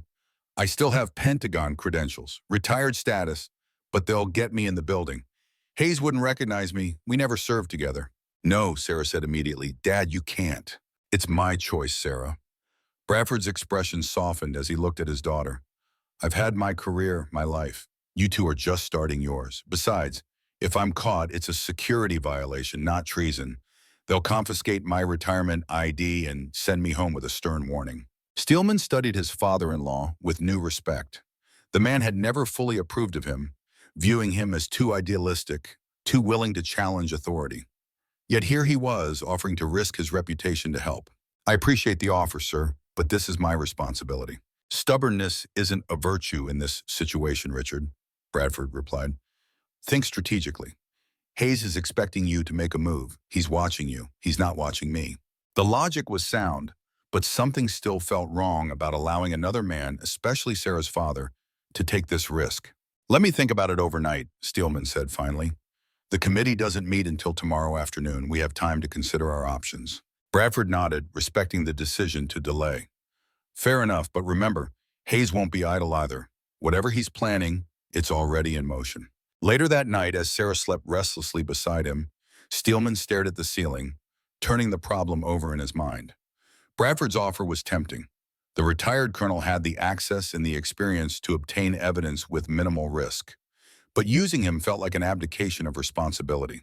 The telephone's shrill ring shattered the silence. Steelman lunged for it before it could wake Sarah. Steelman, he answered quietly. Captain, this is the MP duty officer. There's been an incident at the testing ground. Fire in the XM1 hangar. Steelman's blood ran cold. Casualties? Negative, sir, but significant damage to the facility. Colonel Winters requests your presence immediately. On my way. Sarah stirred as he quickly dressed. What's happening? Fire at the hangar. I have to go. Hayes, she said, instantly alert. This is his move. Possibly. I'll call when I know more. The drive to Fort Knox took 30 minutes at normal speeds. Steelman made it in 20, pushing his car to the limit on the empty night roads. As he approached the base, he could see the glow of emergency lights reflecting off low clouds. Not a good sign. The guard at the gate waved him through without the usual credential check, recognizing the captain's car. Steelman drove directly to the testing ground, where a scene of controlled chaos awaited. Fire trucks surrounded the XM1 hangar, hoses snaking across the pavement. Military police established a perimeter, keeping base personnel at a distance. The acrid smell of smoke hung in the air, mixed with the chemical odor of fire suppressant. Colonel Winters stood with the fire chief near a command vehicle, both men studying a clipboard of information. The colonel looked up as Steelman approached, his expression grave. "Captain, glad you're here. What happened, sir?" "Electrical fire, according to preliminary investigation, started in the wiring near the fuel storage area. Could have been much worse if the night guards hadn't spotted it immediately." "The XM1," Winters grimaced. "Smoke damage, some heat damage to external components. Nothing critical, but enough to delay further testing by at least a week while we clean and recertify systems." "A week," Steelman repeated. "Conveniently timed for the committee meeting tomorrow." "My thoughts exactly, but we can't prove sabotage, not yet."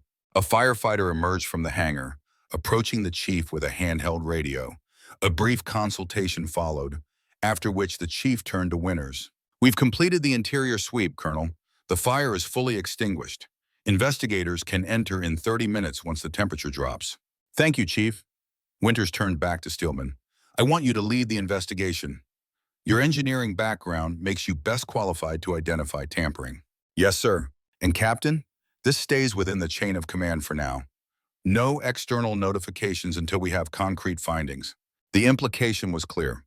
No alerting congressional offices or oversight committees until they knew exactly what had happened and who was responsible. Dawn was breaking by the time the investigation team completed their initial assessment. Steelman, along with 2 military fire investigators, and Dr. Morgan, who had been summoned from his quarters, methodically examined the source of the blaze. "Definitely not accidental," the senior investigator concluded, pointing to a section of charred wiring. "These cables were deliberately cross-connected to create a short circuit when the overnight systems check ran at 0200. Morgan nodded grimly. "Professional work, too. Whoever did this knew exactly which systems to target.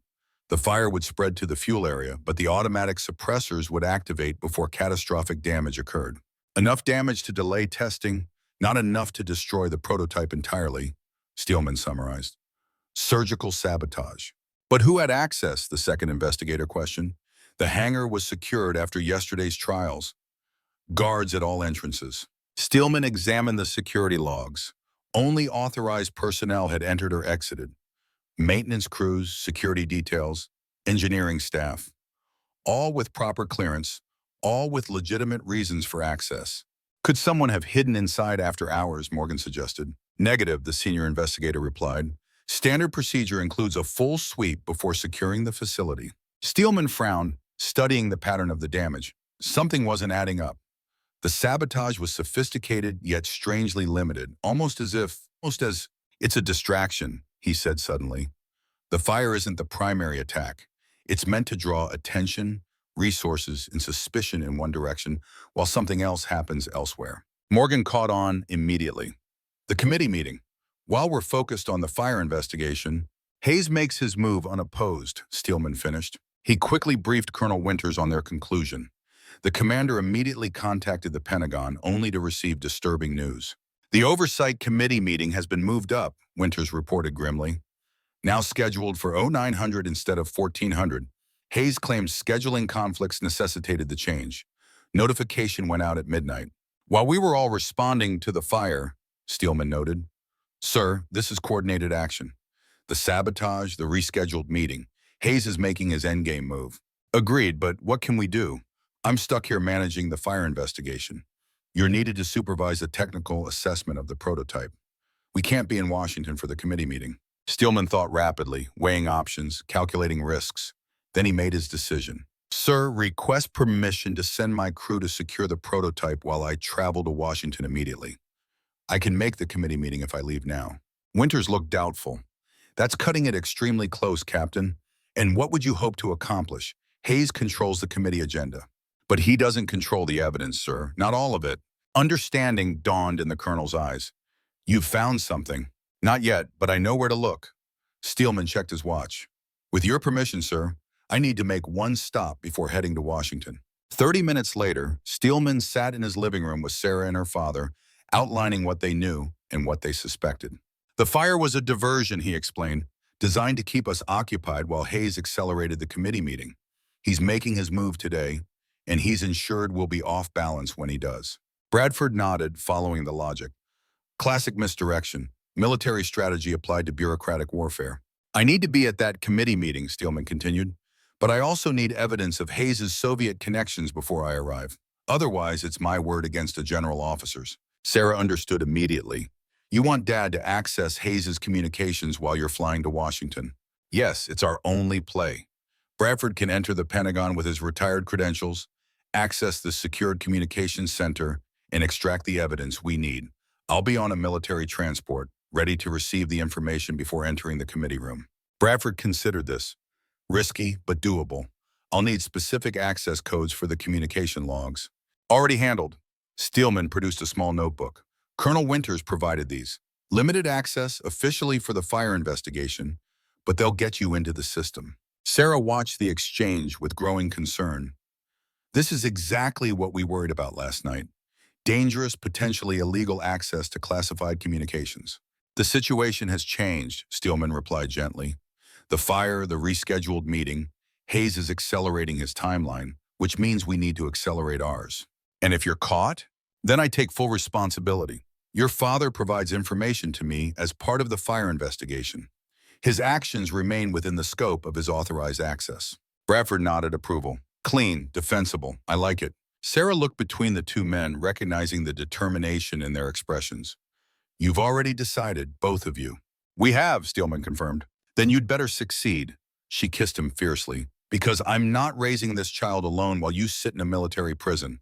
2 hours later, Steelman was aboard a C-130 transport bound for Andrews Air Force Base, his dress uniform carefully packed in a garment bag.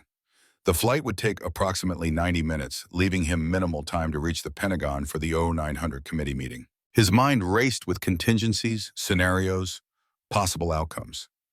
Hayes had orchestrated events masterfully, using the fire as both sabotage and distraction. The question remained, what would the general present to the committee? What new weapon had he reserved for this critical moment? The answer came halfway through the flight via secure radio transmission from Colonel Winters. Captain, intelligence update. Winters' voice crackled through static. Soviet military intelligence has released a technical assessment of a new tank design incorporating hunter-killer technology similar to the XM1. Publication date, 3 weeks ago. Implication, they've had our technology long enough to analyze and incorporate it. Steelman felt sick. That's Hayes's play. He'll show the committee that the Soviets already have our technology, making the XM1 advantage moot. Precisely. And combined with the Leopard's lower cost profile, the committee will recommend cancellation. American manufacturing capability be damned. Winters' grim silence confirmed the assessment. Bradford is in position at the Pentagon, awaiting your arrival. Good luck, Captain. The transport landed at Andrews at 0825, leaving Steelman 35 minutes to reach the Pentagon. A staff car awaited him, arranged by Winters through channels that bypassed normal requisition procedures. As they raced toward the massive five-sided building, Steelman changed into his dress uniform, mentally rehearsing his approach. Without concrete evidence of Hayes's Soviet connections, he would have no choice but to attack the general's technical arguments directly, challenging the assessment that Soviet technology had caught up to the XM1. Bradford met him at the Pentagon's river entrance, his expression a mixture of triumph and concern. I found it, the retired colonel said without preamble. Communications between Hayes and a KGB officer working under diplomatic cover. Encrypted, but the routing data is unmistakable. They've been in regular contact for over a year. Content? Couldn't access that at level, but the pattern is clear. Contact intensifies before and after major XM1 development milestones. It's thin, Steelman acknowledged, circumstantial. But combined with the financial connections to Rheinmetall, it establishes a pattern of divided loyalties at minimum. Steelman checked his watch. 0852. It will have to do. Where's the committee meeting? E-Ring Conference Room 4. I'll walk you there. They navigated the Pentagon's labyrinthine corridors at a brisk pace. Bradford provided final guidance as they approached the conference room. Hayes will have allies on the committee. General Thompson and Admiral Levine both have connections to his NATO working group. Colonel Ross is your best potential supporter. He commanded tanks in Vietnam, understands their value firsthand. Thank you, sir, for everything. Bradford offered his hand. Make it count, Richard. Not just for the tank, but for Sarah and your child. Future generations will rely on the decisions made today. Steelman shook his father-in-law's hand firmly. I will. The conference room door loomed before him, the sounds of conversation audible from within. Steelman took a deep breath, straightened his uniform, and prepared to enter the lion's den. Inside, the committee members were taking their seats around a large table. Military officers, civilian defense officials, congressional liaisons. At the head of the table sat General Hayes, arranging documents with practiced precision. The general looked up as Steelman entered, surprise quickly masked by contempt. Captain Steelman, I wasn't aware you were on the attendee list. Colonel Winters sent me as the XM1 program representative, sir, given the incident at Fort Knox last night. A murmur ran through the room. Not everyone had heard about the fire. Incident? One of the congressional liaisons inquired. A minor electrical fire, Hayes answered dismissively. Nothing that should concern this committee. With respect, General, Steelman countered, sabotage of a major defense project that is very much the committee's concern. That sparked more intense murmurs. Hayes's expression darkened. Those are serious allegations, Captain. I assume you have evidence. The fire investigation is ongoing, sir, but the timing coinciding with the unannounced rescheduling of this meeting raises obvious questions. Hayes smiled thinly. Questions you're in no position to answer, Captain. Now, if you'll take a seat, we have important matters to discuss. Steelman remained standing. Before we proceed, sir, I believe the committee should be aware of certain security concerns related to the XM1 program. Captain Steelman, Hayes warned, you are here as an observer, not a presenter. If you have information to share, it can be submitted through proper channels after this meeting. Colonel Ross, a weathered combat veteran with salt and pepper hair, leaned forward. Let him speak, Maxwell. If there are security concerns, we should hear them now before making recommendations. Hayes clearly wanted to object, but found himself outmaneuvered. The other committee members nodded agreement with Ross. Very well, the general conceded. Briefly, Captain. Steelman stepped to the center of the room, aware that everything rode on the next few minutes. His career, the XM1 program, potentially the future of American armored warfare. Distinguished committee members, the M1 Abrams represents the most significant advance in tank design since World War II. As yesterday's comparative trials demonstrated, it outperforms the Leopard prototype in mobility, survivability, and engagement speed. Hayes interrupted. We're all aware of the performance data, Captain. What we're here to discuss is whether that performance justifies the cost differential, particularly in light of new intelligence. That's precisely what I wish to address, sir. Steelman turned to the committee. General Hayes intends to present information suggesting that Soviet tank design has already incorporated technology similar to our hunter-killer system, thereby negating the XM1's advantage. Surprised glances passed between committee members. Hayes's expression hardened into granite. That intelligence is classified, Captain. Your knowledge of it raises serious security questions. No more serious than the questions raised by your own communications with Soviet intelligence officers, General. The room fell silent. Hayes went very still, his eyes boring into Steelman with cold fury. That's an outrageous accusation, he said finally, voice dangerously quiet. Is it? Steelman produced the data Bradford had provided. These are routing records from secured communications emanating from your office, General.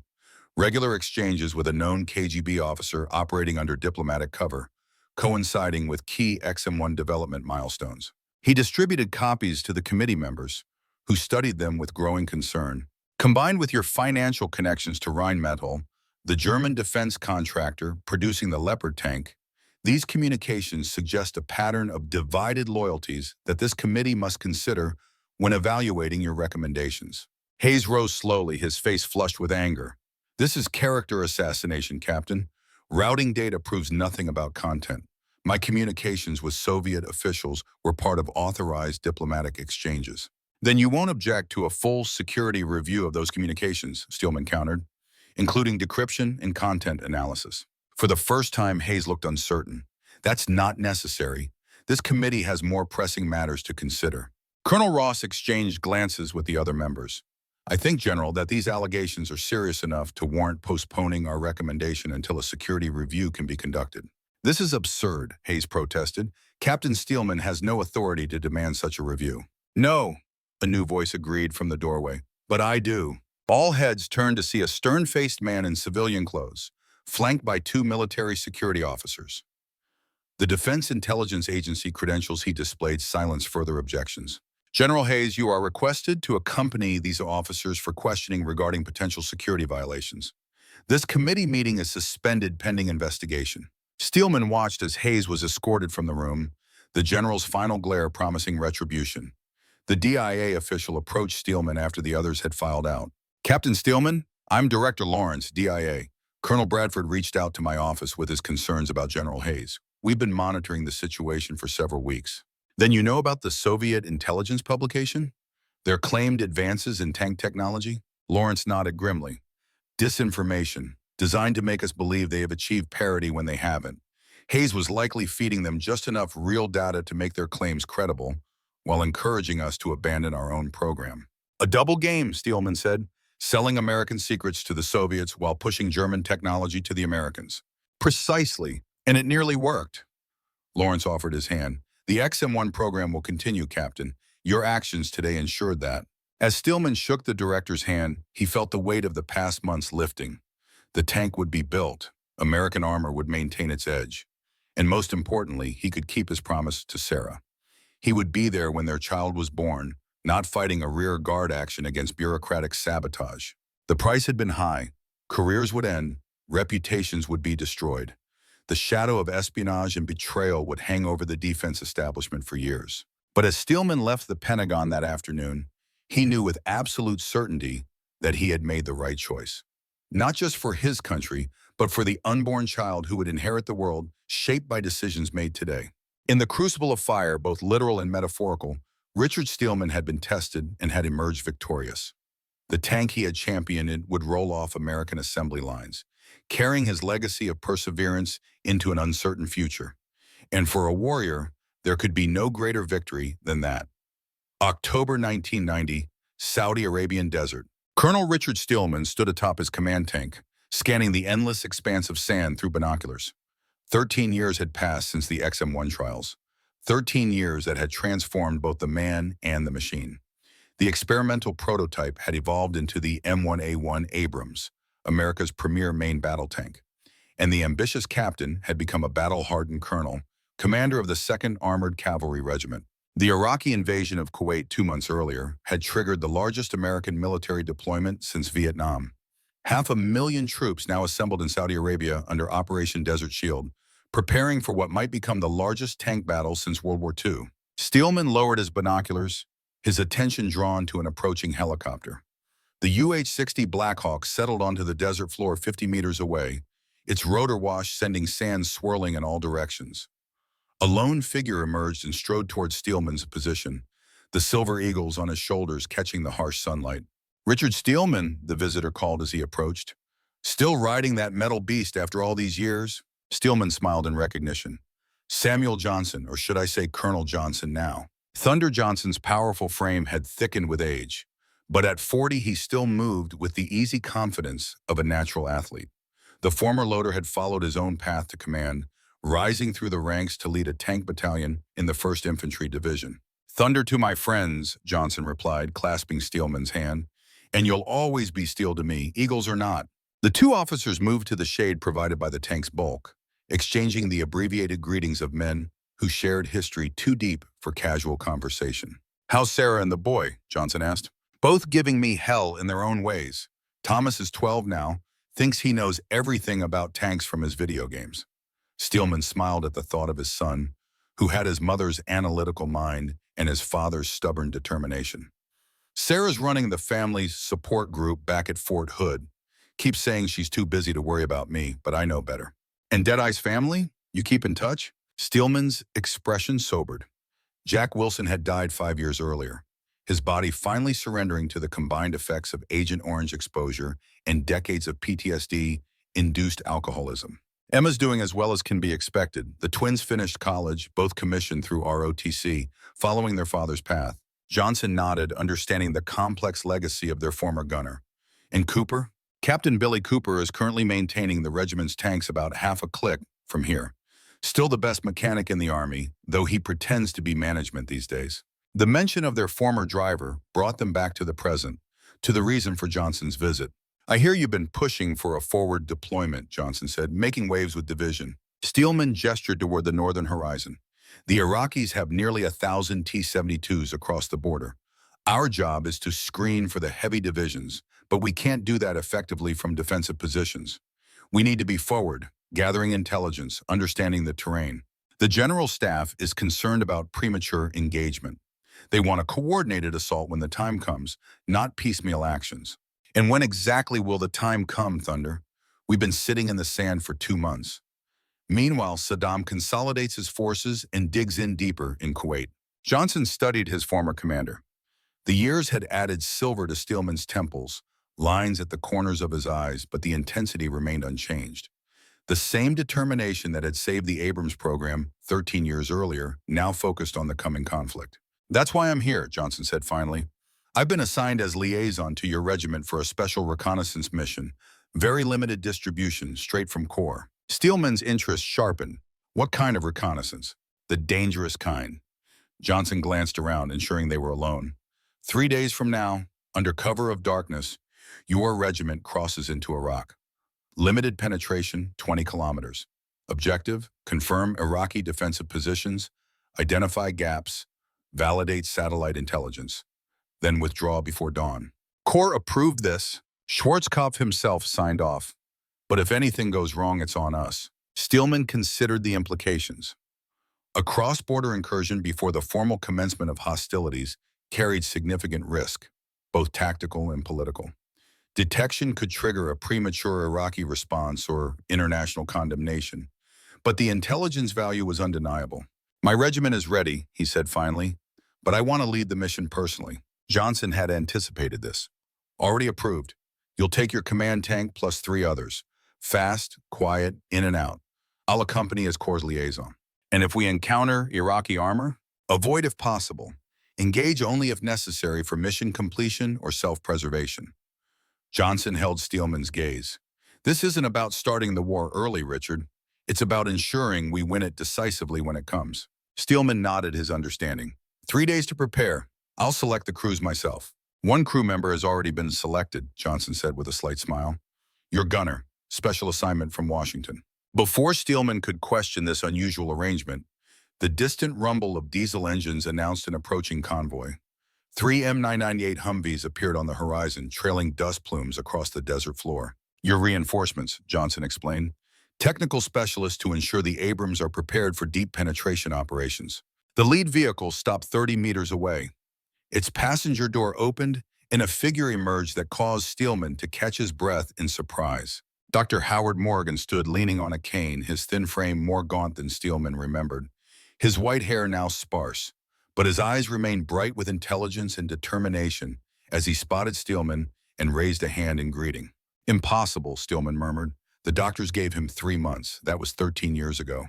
"Modern medicine," Johnson replied, "plus sheer stubbornness. He's been working as a consultant to General Dynamics for the past decade, helping refine the Abrams design. When he heard about this mission, he insisted on coming." Steelman crossed the distance to the elderly engineer, emotions warring within him. Joy at seeing his old friend alive, concern at his evident frailty, confusion about his presence in a war zone. "Howard," he said, clasping the older man's hand carefully, "this is the last place I expected to see you." "Where else would I be?" Morgan replied, his voice weaker, but still carrying the same passion. "My tanks are going into combat for the first time. Wild horses couldn't keep me away." "You shouldn't be here. It's not safe." Morgan waved away the concern. "At my age, nowhere is safe.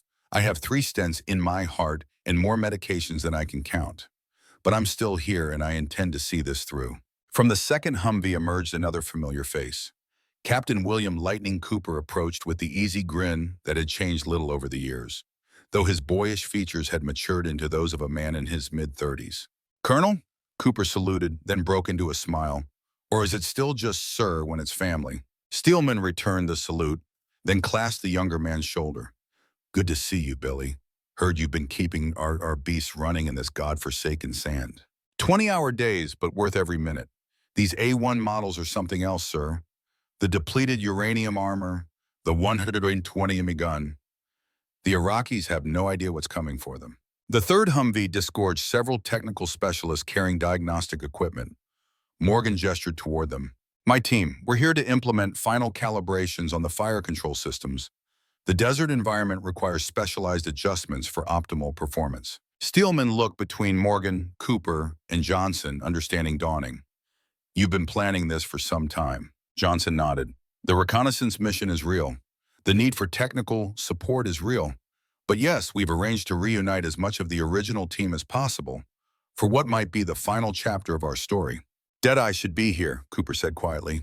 He is in spirit, Steelman replied, and in capability. These tanks represent his legacy as much as ours. Morgan leaned heavily on his cane. There's someone else you should meet, your gunner for the mission. He gestured toward the lead Humvee, where a figure in desert camouflage had emerged and stood watching their reunion from a respectful distance. Lieutenant Wilson, Morgan called, come meet your commander. The soldier approached, removing his helmet to reveal a face that struck Steelman with the force of memory. The same sharp features as Jack Wilson, the same watchful eyes, though younger and unmarked by the traumas of Vietnam. Lieutenant Matthew Wilson reporting for duty, sir, the young man said, saluting crisply. Deadeye's son. Steelman returned the salute, momentarily speechless. He had met Wilson's twins years ago as children, but hadn't seen them since they'd grown to adulthood. Your father was the finest gunner I ever knew, he said finally. He'd be proud to see you here. He's why I'm here, sir. Dad told us the stories of the original trials, how you fought for the Abrams when others wanted to kill it. Now it's going into its first major combat, and I requested assignment to your unit specifically. Steelman studied the young officer. Jack Wilson's son as his gunner, Thunder Johnson at his side, Cooper maintaining the tanks, and Morgan providing technical expertise. The symmetry was almost too perfect, as if some cosmic screenwriter had orchestrated this reunion for the Abrams battlefield debut. We've got work to do, he said, his commander's instincts reasserting themselves.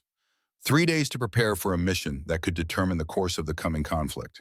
I want every tank checked, every system verified, every contingency planned for.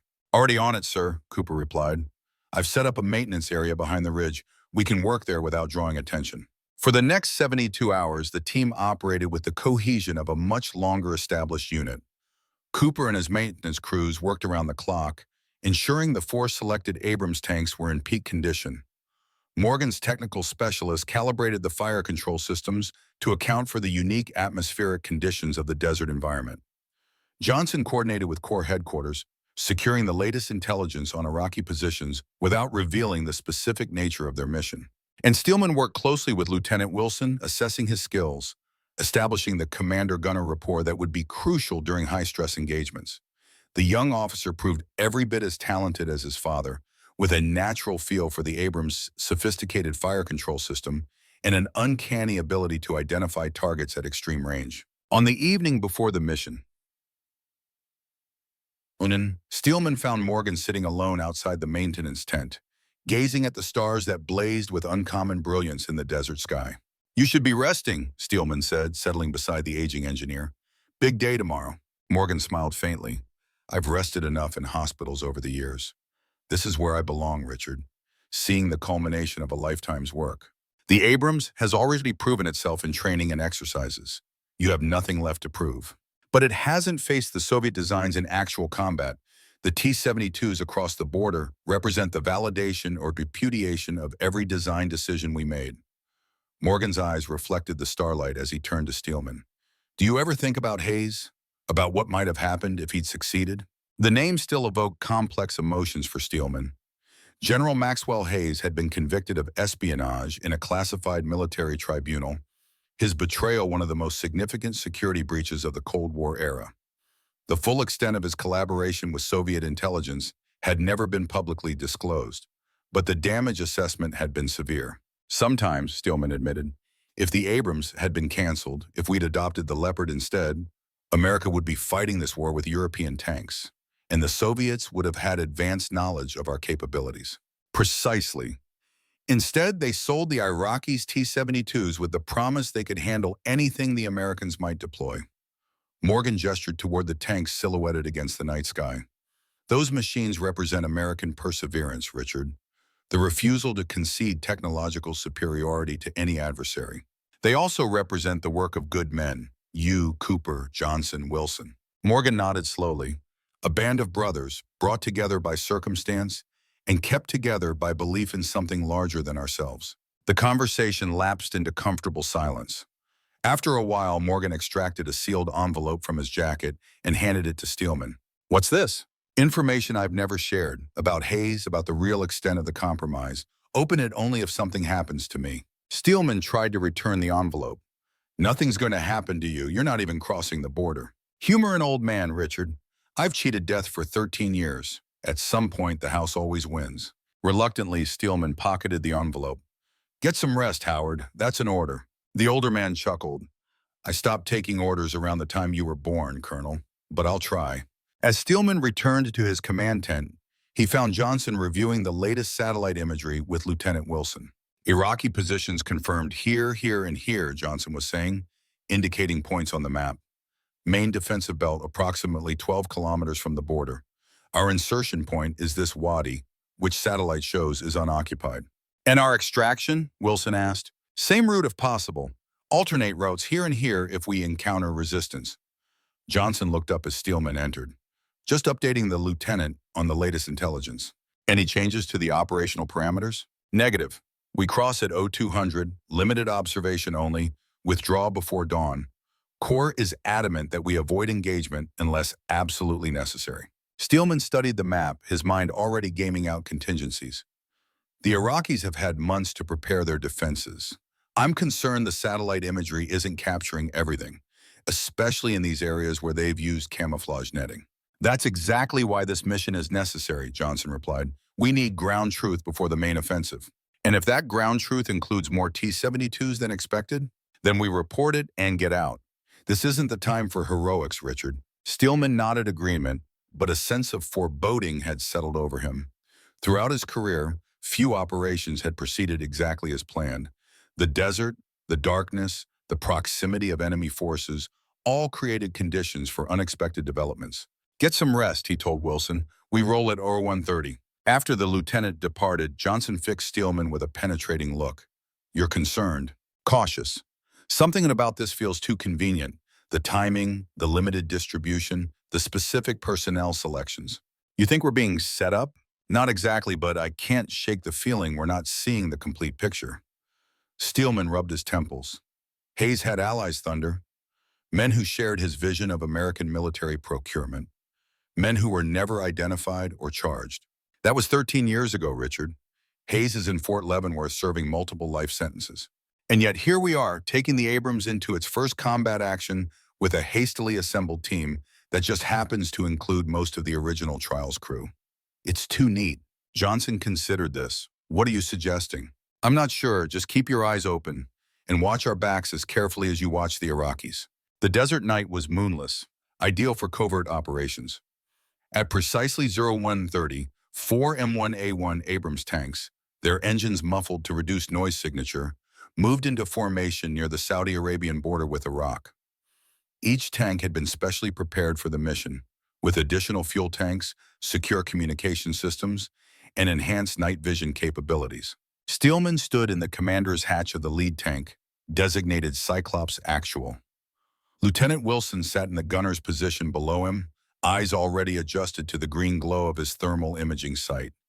A staff sergeant named Rodriguez had been assigned as loader, with Cooper serving as driver despite his captain's rank, having insisted on personally operating the tank for this critical mission. "Cyclops elements, radio check," Steelman ordered over the secure frequency. "Cyclops 2, Lima Charlie," came Johnson's voice from the second tank. "Cyclops 3, reading you 5x5, responded the commander of the third vehicle. "Cyclops 4, clear copy," confirmed the final tank. "Command, this is Cyclops Actual," Steelman reported to the distant Tactical Operations Center. 4 vehicles preparing to cross phase line Alpha. Radio silence will commence in 2 minutes unless emergency protocols are initiated. "Roger, Cyclops Actual. You are cleared to cross phase line Alpha. Guardian Angels are on station." The reference to Guardian Angels indicated that air support was available if needed, likely in the form of attack helicopters stationed just south of the border. "Acknowledged, Command. Cyclops Actual out." Steelman switched to the internal crew frequency. "Cooper, advance at 10 kilometers per hour. Maintain tactical spacing with Cyclops 2. "Roger that, sir," Cooper replied, easing the massive tank forward with a delicacy that belied its 60-ton weight. They crossed the border at 0205, the arbitrary line in the sand marked only by GPS coordinates. The Iraqi desert was indistinguishable from its Saudi counterpart, flat and featureless, except for occasional wadis and rock formations. For the first hour, they encountered nothing but empty desert. The tanks moved in a diamond formation, maintaining visual contact while covering all approaches. Their thermal sights scanned continuously for heat signatures that might indicate enemy vehicles or personnel. At approximately 15 kilometers into Iraqi territory, Wilson reported the first contact. Movement. 2 o'clock, range 3,000 meters, he said calmly. Multiple heat signatures, vehicular. Steelman focused his commander's independent thermal sight on the indicated bearing. 8 distinct heat sources moved in formation, the characteristic signatures of armored vehicles. T-72s, he confirmed, patrol formation, moving south toward the border. They haven't spotted us, Wilson assessed. Their thermal imaging is inferior to ours. We have the advantage in detection range. Steelman considered their options. Their mission was observation, not engagement. But the Iraqi patrol was moving toward the border, potentially threatening Allied forces. All Cyclops elements, hold position, he ordered. Power down to minimum systems, heat signatures only, let them pass. The 4 Abrams went into passive mode, reducing their own thermal footprint while continuing to monitor the Iraqi patrol. Minutes stretched into a half hour as the T-72s moved deliberately across the desert floor, unaware of the American tanks observing them from beyond the range of their own detection systems. They're heading directly for the wadi we've designated as our extraction route, Johnson reported from Cyclops 2. If they maintain current course and speed, they'll reach it just as we're attempting to withdraw. Understood. Steelman made a rapid tactical assessment. We'll adjust our exfiltration timing. Continue with the primary mission. Cyclops elements, advance to phase line Bravo. The tanks resumed their northward movement, now with heightened vigilance. The presence of an Iraqi patrol suggested more active defense than the satellite imagery had indicated. What other surprises might await them deeper in enemy territory? At phase line Bravo, approximately 20 kilometers from the border, they reached their primary observation objective, a ridgeline overlooking what intelligence had identified as a major Iraqi assembly area. The 4 tanks took up hull-down positions, using the natural terrain for concealment while maintaining observation capability. What they saw confirmed their worst fears. My count is 70 plus T-72s, Wilson reported, methodically scanning the valley below. Dug in, hull-down positions with prepared berms. Artillery emplacements at the northern end. This isn't a temporary position, sir. They've been preparing this for weeks. Command never mentioned defenses of this scale, Johnson said, his voice tight with concern. Our current offensive plans would send the 1st Infantry directly into this killing zone. Steelman focused his own sight on the Iraqi dispositions. The tanks were arranged in a classic Soviet defensive pattern, optimized for maximum fire concentration on likely avenues of approach. It was a formidable position that would exact a heavy toll on any attacking force. Cyclops 2, begin recording detailed imagery. Cyclops 3 and 4, establish overwatch positions east and west. We need complete documentation of these defenses before withdrawal. For the next 45 minutes, they methodically recorded the Iraqi positions, identifying anti-tank ditches, minefields, and command posts. The intelligence they were gathering would be invaluable for the coming offensive, potentially saving hundreds of American lives. Then everything changed in an instant. Multiple heat signatures, 6 o'clock, Wilson reported suddenly. Fast movers, wheeled vehicles, range 4,000 meters and closing. Steelman swung his sight to the south. At least a dozen Iraqi armored personnel carriers were approaching their position at high speed, supported by 4 T-72s. They're coming from the direction of our border crossing, Johnson observed. They must have detected our passage. Or they were warned, Steelman thought, but didn't say. All Cyclops elements, prepare to withdraw. Cooper, plot a route east to alternate extraction point 2. Avoid the main Iraqi positions. Sir? Cooper replied, that patrol we observed earlier is between us and extraction point 2. We'd be driving straight into them. Acknowledged. Adjust course to extraction point 3. Steelman checked his map. The 3rd extraction route would take them further east before turning south, adding time and distance to their withdrawal, but potentially avoiding both Iraqi forces. Incoming patrol has stopped, Wilson reported. They're deploying infantry, establishing blocking positions. Sir, I think they know exactly where we are. The tactical situation deteriorated rapidly. What had begun as a covert reconnaissance mission was transforming into a potential engagement against superior numbers. Four Abrams, however capable, would be hard-pressed to fight their way through multiple T-72 formations. All Cyclops elements, maintain radio discipline and prepare to execute breakout maneuver Delta, Steelman ordered. On my mark, we move simultaneously east at maximum speed, using the ridgeline for initial cover. As he prepared to give the signal, Wilson's voice cut in urgently. New contact, north-northwest, multiple armored vehicles approaching from the main defensive position, T-72s and support elements. Steelman felt a cold certainty settle over him. They were being surrounded, herded into a prepared killing zone by forces that seemed to anticipate their every move. It's a trap, he said quietly. They knew we were coming. Johnson's voice came through the radio, tense but controlled. Options, Colonel? The conventional military response would be to request immediate air support in attempt of fighting withdrawal. But that would mean abandoning the vital intelligence they'd gathered and potentially triggering a wider conflict before the Allied coalition was fully prepared. Steelman made his decision. We complete the mission. The intelligence gets back to command, whatever the hot. He switched to the general frequency. All Cyclops elements, transfer your reconnaissance data to Cyclops 2. Thunder, you're taking what we've gathered and breaking out east, while the rest of us create a diversion to the west. Negative, Richard, Johnson replied instantly. We all go out together. This isn't a democracy, Colonel. Execute the order. A tense silence followed before Johnson responded. Data transfer initiated, but I'm on record as opposing this plan. Noted, you have 4 minutes to complete transfer and prepare for breakout. Steelman used those 4 minutes to formulate a diversion that might give Johnson a fighting chance to escape with the critical intelligence. It would require precision timing, coordinated movement, and more than a little luck. Cyclops 3 and 4, on my signal, you'll advance to the western ridgeline and engage the southern Iraqi force with main guns. Fire for effect, but keep moving. Your objective is to draw their attention and fire, not to destroy them. Understood, sir, both tank commanders acknowledged. Cyclops Actual will advance directly south, creating the impression of a frontal breakout attempt. Once the Iraqi forces commit to pursuit, Cyclops 2 will execute its eastern withdrawal. Wilson looked up from his gunner's position. Sir, permission to speak freely. Granted, but make it quick. This is a suicide play. 3 tanks can't hold off that many T-72s indefinitely. We don't need indefinitely, Lieutenant. We need 8 minutes.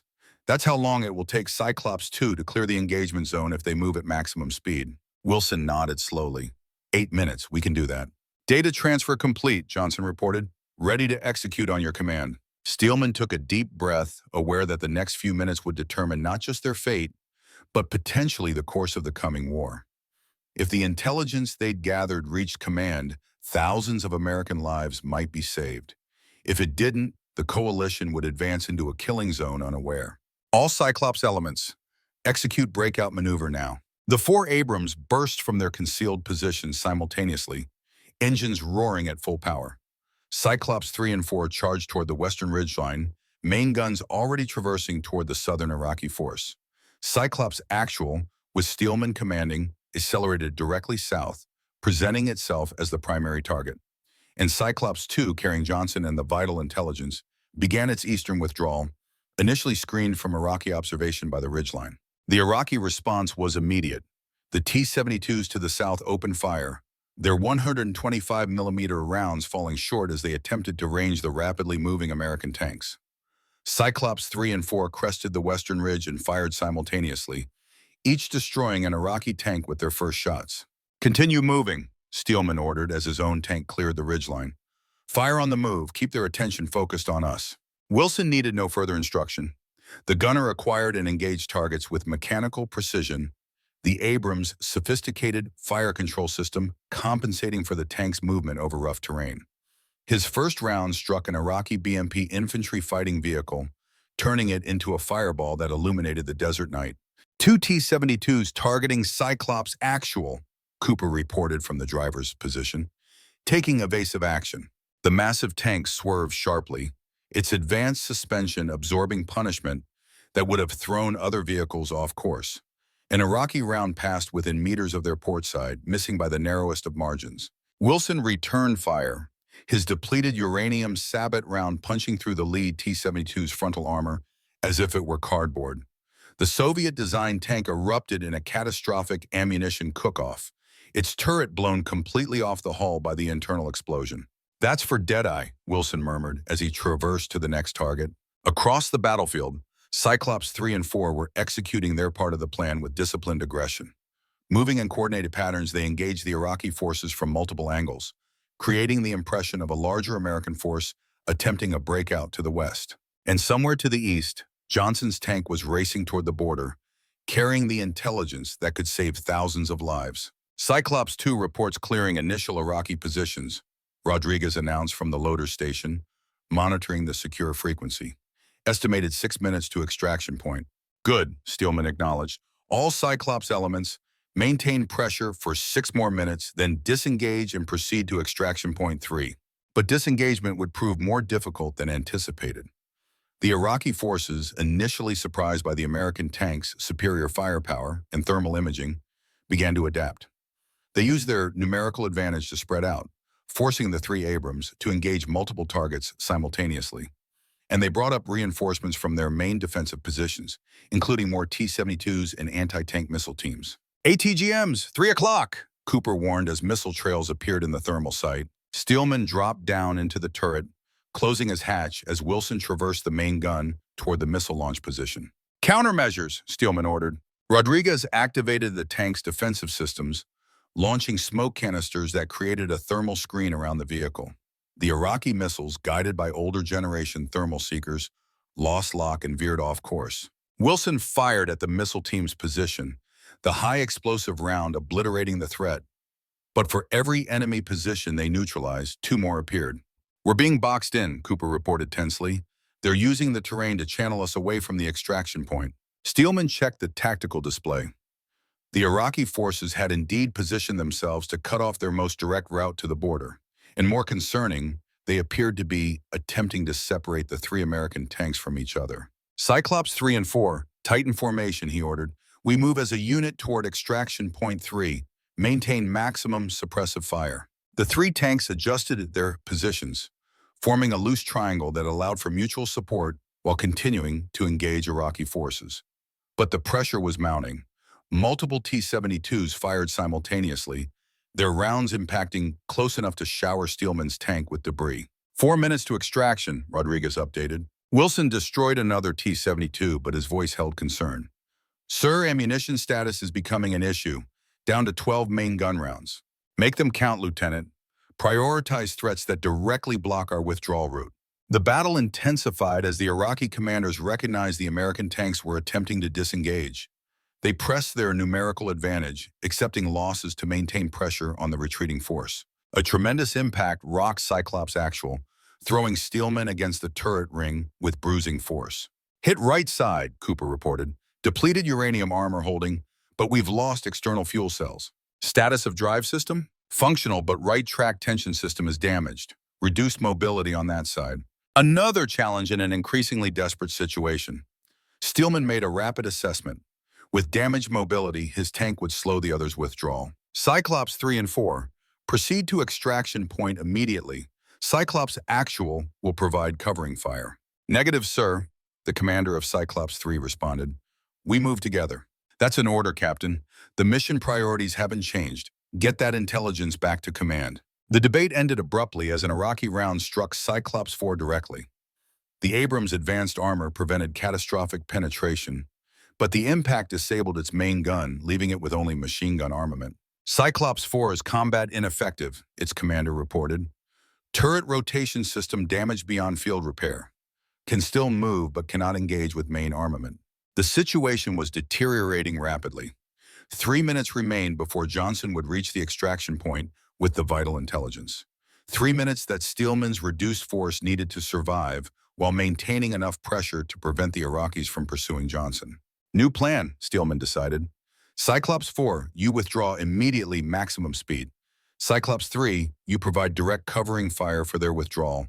Cyclops Actual will create a diversion to the west." "Sir, with respect, that's splitting our already reduced force," Wilson objected. "It's our best chance to get at least some of us out, Lieutenant. Execute the order. The three tanks separated, each moving according to Steelman's desperate plan. Cyclops 4 accelerated toward the extraction point, its engine pushed to the limit. Cyclops 3 took up a hull-down position on a small rise, its main gun engaging any Iraqi forces that turned toward the withdrawing tank. And Steelman's damaged vehicle charged westward, firing rapidly at Iraqi positions, creating the impression of a breakout attempt in that direction. The tactic worked initially, drawing Iraqi fire away from the other American tanks, but the damage to their track system made the tank increasingly difficult to maneuver. 2 minutes to extraction, Rodriguez reported. Cooper, how much further can we push this track? Steelman asked. Maybe 5 minutes at current stress levels, the driver answered honestly. After that, we're immobilized. 5 minutes. Just enough time to ensure the others reach safety if nothing else went wrong. Steelman made his decision. New heading 090, we're going to circle back toward extraction point 3. Sir, that takes us directly through the heaviest concentration of Iraqi armor, Wilson warned. Exactly, they won't expect it. Sometimes the boldest move is the safest. Cooper adjusted their course, the damaged track protesting with alarming mechanical noises.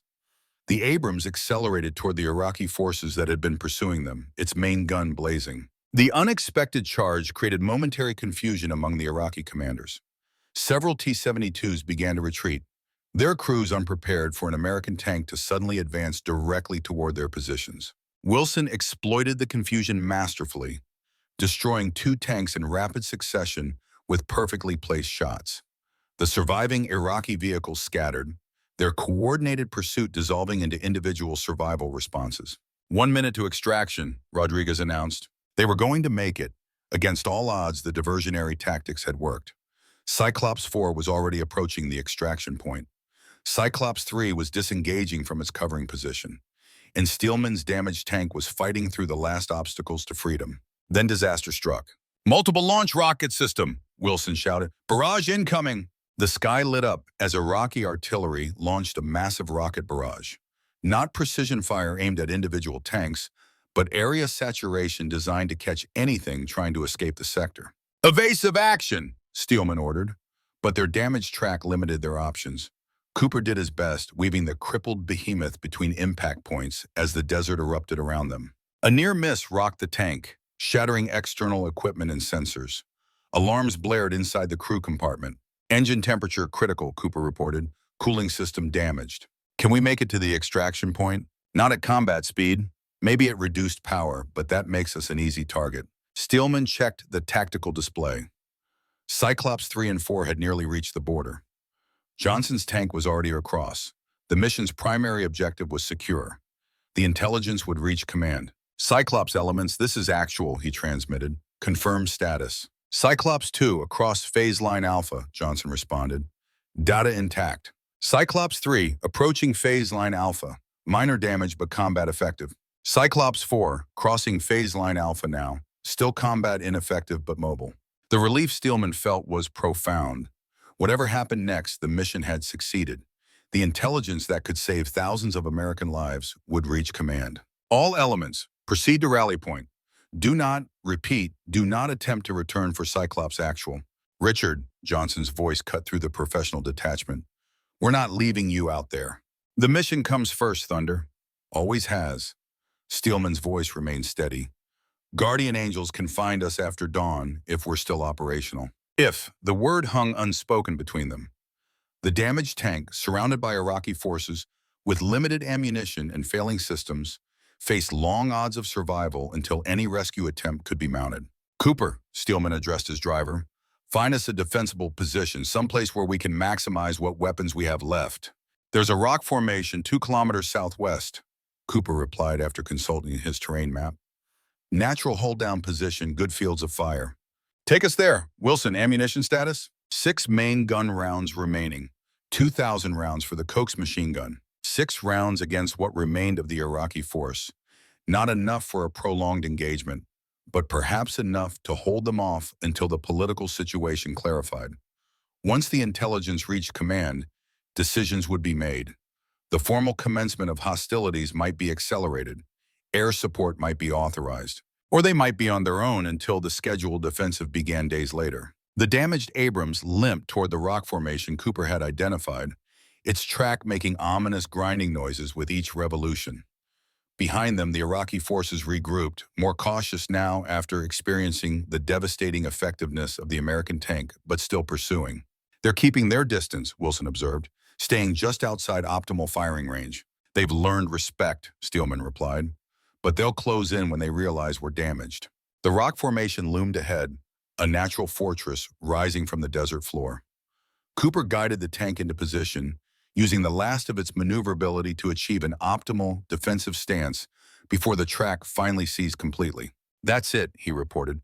"We're not driving any further without a maintenance battalion." "Shut down the engine," Steelman ordered. "Conserve fuel for the auxiliary power unit. We need to maintain electronic systems as long as possible." As the turbine whined down to silence, the full vulnerability of their position became apparent. One damaged tank immobilized in enemy territory, with minimal ammunition and no immediate prospect of rescue. "Now we wait," Steelman said, "and we make them pay dearly for every attempt to dislodge us." The Iraqi forces established a perimeter beyond the effective range of the Abrams' main gun, occasionally firing ranging shots that fell short or wide of the American position. They seemed content to wait, perhaps for reinforcements or specialized equipment to deal with the stranded tank. Dawn was still 2 hours away when Rodriguez detected new transmissions on the emergency frequency. "Sir, I'm picking up coalition aircraft in the area. Sounds like an extraction mission is being organized." Hope flared briefly, then reality reasserted itself. "Aircraft can't extract a 60-ton tank, Sergeant." "No, sir, but Apache attack helicopters are being dispatched to provide cover for a ground recovery team." Steelman considered this unexpected development. A ground recovery team crossing into Iraq before formal hostilities commenced represented a significant escalation and political risk. Someone at a very high level had authorized this mission. Time estimate? Apaches on station in approximately 40 minutes. Ground team about 30 minutes behind them. 40 minutes. They needed to hold their position for 40 more minutes.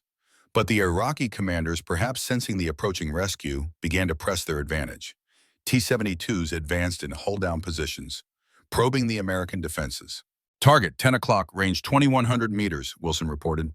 T-72 attempting to establish firing position. "Hold fire," Steelman ordered. "Let them come a bit closer. We need to make every round count." The Iraqi tank continued its cautious advance, stopping at a range of 1,900 meters, just within the effective range of its 125mm gun. It fired a single round that struck the rock several meters from the Abrams position. "Ranging shot," Wilson noted. "Next one will be closer." "Take him before he can adjust," Steelman ordered. Wilson fired, the depleted uranium penetrator striking the T-72 precisely at the turret ring, its weakest point. The Iraqi tank shuddered to a halt, smoke pouring from its hatches. 5 rounds remaining, Wilson reported. The destruction of their lead tank made the Iraqis more cautious, but didn't stop their advance. They began to move in coordinated pairs, one tank providing covering fire while the other advanced, a classic Soviet tactic designed to methodically reduce a defensive position. Wilson destroyed another tank with precise fire, leaving 4 rounds. Then another. 3 rounds. A third Iraqi tank fell to his marksmanship. 2 rounds remaining. But the pressure was building. More Iraqi armor appeared on the horizon, reinforcements arriving to deal with the stubborn American resistance. And their ammunition continued to dwindle. 30 minutes to air support, Rodriguez updated. "We may not have 30 minutes, Cooper observed grimly as a dozen Iraqi vehicles advanced simultaneously from multiple directions. Steelman made a rapid assessment. "Wilson, target the command vehicle only. Cooper, prepare for close defense with machine guns." "Rodriguez, status of our smoke grenades?" 6 remaining, sir. "Deploy 3 now in a semicircle to our front. Obscure their line of sight." The smoke rounds created a temporary visual barrier between the Abrams and the advancing Iraqi forces. But thermal imaging would still allow the T-72s to target their position through the smoke. 25 minutes to air support, Rodriguez reported. The Iraqi advance continued, more cautious now, but still relentless. Wilson used one of their remaining main gun rounds to destroy what appeared to be a command vehicle, briefly disrupting the coordination of the attack. But it wasn't enough to stop the encirclement. "Sir, they're moving to surround us," Cooper warned, cutting off potential extraction routes. The tactical situation was deteriorating rapidly. Even if air support arrived on schedule, The ground recovery team would face significant obstacles reaching their position if the Iraqis completed their encirclement. We need to create an exit corridor for the recovery team, Steelman decided. Wilson, use our final round on the densest concentration of vehicles to the south. Cooper, prepare to deploy our remaining smoke grenades in that same direction. As Wilson lined up the critical shot, a new transmission came through on the emergency frequency. Cyclops Actual, this is Phantom Lead. Apache gunships 5 minutes out. Hold tight. 5 minutes. They needed to hold for 5 more minutes. New contact, Rodriguez shouted. Fast movers from the east. Ground vehicles approaching at high speed. Steelman swung his sight to the east, expecting more Iraqi reinforcements. Instead, he saw the unmistakable silhouette of American M1 Abrams tanks, 3 of them advancing at maximum speed toward their position. Cyclops Actual, this is Cyclops 2, Johnson's voice came through the radio. Sorry we're late, brought some friends. Against direct orders, Johnson had returned with the other tanks from their original mission, plus an additional vehicle from the Quick Reaction Force stationed at the border. Thunder, you disobeyed a direct order, Steelman said, unable to keep a note of relief from his voice. Court-martial me later, Johnson replied. Right now, we've got Iraqis to deal with. The arrival of 3 fully operational Abrams tanks dramatically altered the tactical equation. The Iraqi forces, prepared to overwhelm a single damaged vehicle, now faced 4 American tanks, 3 with full combat capability. Apache gunships on station, announced a new voice on the command frequency. Designate targets. Above them, the distinctive silhouettes of AH-64 Apache attack helicopters appeared against the pre-dawn sky. Their arrival completed the reversal of fortune. The Iraqi forces, suddenly facing superior firepower from both ground and air, began a disorganized withdrawal. Cyclops Actual, this is Guardian 6, came another voice, this one carrying the authority of senior command. Recovery vehicles are inbound to your position. Prepare for extraction. Within 30 minutes, heavy equipment transporters had arrived to load Steelman's damaged tank. Engineers secured the vehicle while Apache gunships maintained a protective patrol overhead. The crisis had passed. As Steelman climbed down from his tank for the first time in nearly 12 hours, he found Johnson waiting for him. That was a hell of a risk you took, Steelman said, coming back for us. Calculated risk, Johnson replied with a slight smile. The intelligence was already safe, transmitted to command the moment we crossed the border, and I wasn't about to leave you out here. The mission comes first, Thunder. That's the rule. Some rules are meant to be broken. Deadeye taught me that. Steelman felt a surge of emotion at the mention of their former comrade. His son did him proud today. 8 kills, most of them over 2,000 meters. Like father, like son. As the recovery vehicles prepared for the return journey, a Black Hawk helicopter landed nearby. From it emerged several figures in desert camouflage, one moving with the assistance of a cane. Dr. Howard Morgan, alongside senior officers from Central Command. What's Morgan doing here? Steelman asked in surprise. Apparently, he refused to be evacuated when the shooting started, Johnson explained. Insisted on remaining at the forward command post to monitor the tank's performance data in real time. Morgan approached slowly, his frail frame belying the determination in his eyes. I told you they'd perform magnificently, he said without preamble. 8 T-72 kills with minimal friendly damage. The armor worked exactly as designed, Steelman acknowledged. Multiple hits, no penetrations. And the fire control system? Asked Lieutenant Wilson. His father would have been proud of the shots he made today. Morgan nodded in satisfaction.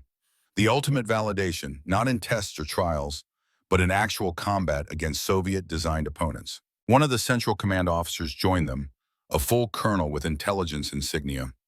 Gentlemen, the information you provided about the Iraqi defensive positions is invaluable. We've already adjusted our operational plans to avoid their primary killing zones. Glad to hear it, sir, Steelman replied. That was the mission objective. There's more, the colonel continued. Based on your encounter, Central Command has accelerated the timeline for the main offensive. We now have confirmation that Iraqi forces are more active than previously assessed. How accelerated? Johnson asked. 3 days. Operation Desert Storm commences in 72 hours. The implications were enormous. The intelligence they'd gathered, combined with the combat validation of the M1A1's capabilities against Soviet equipment, had convinced command to advance the timetable for the liberation of Kuwait. As they prepared to return to Saudi territory, Steelman found a moment alone with Morgan. The elderly engineer looked exhausted but deeply satisfied.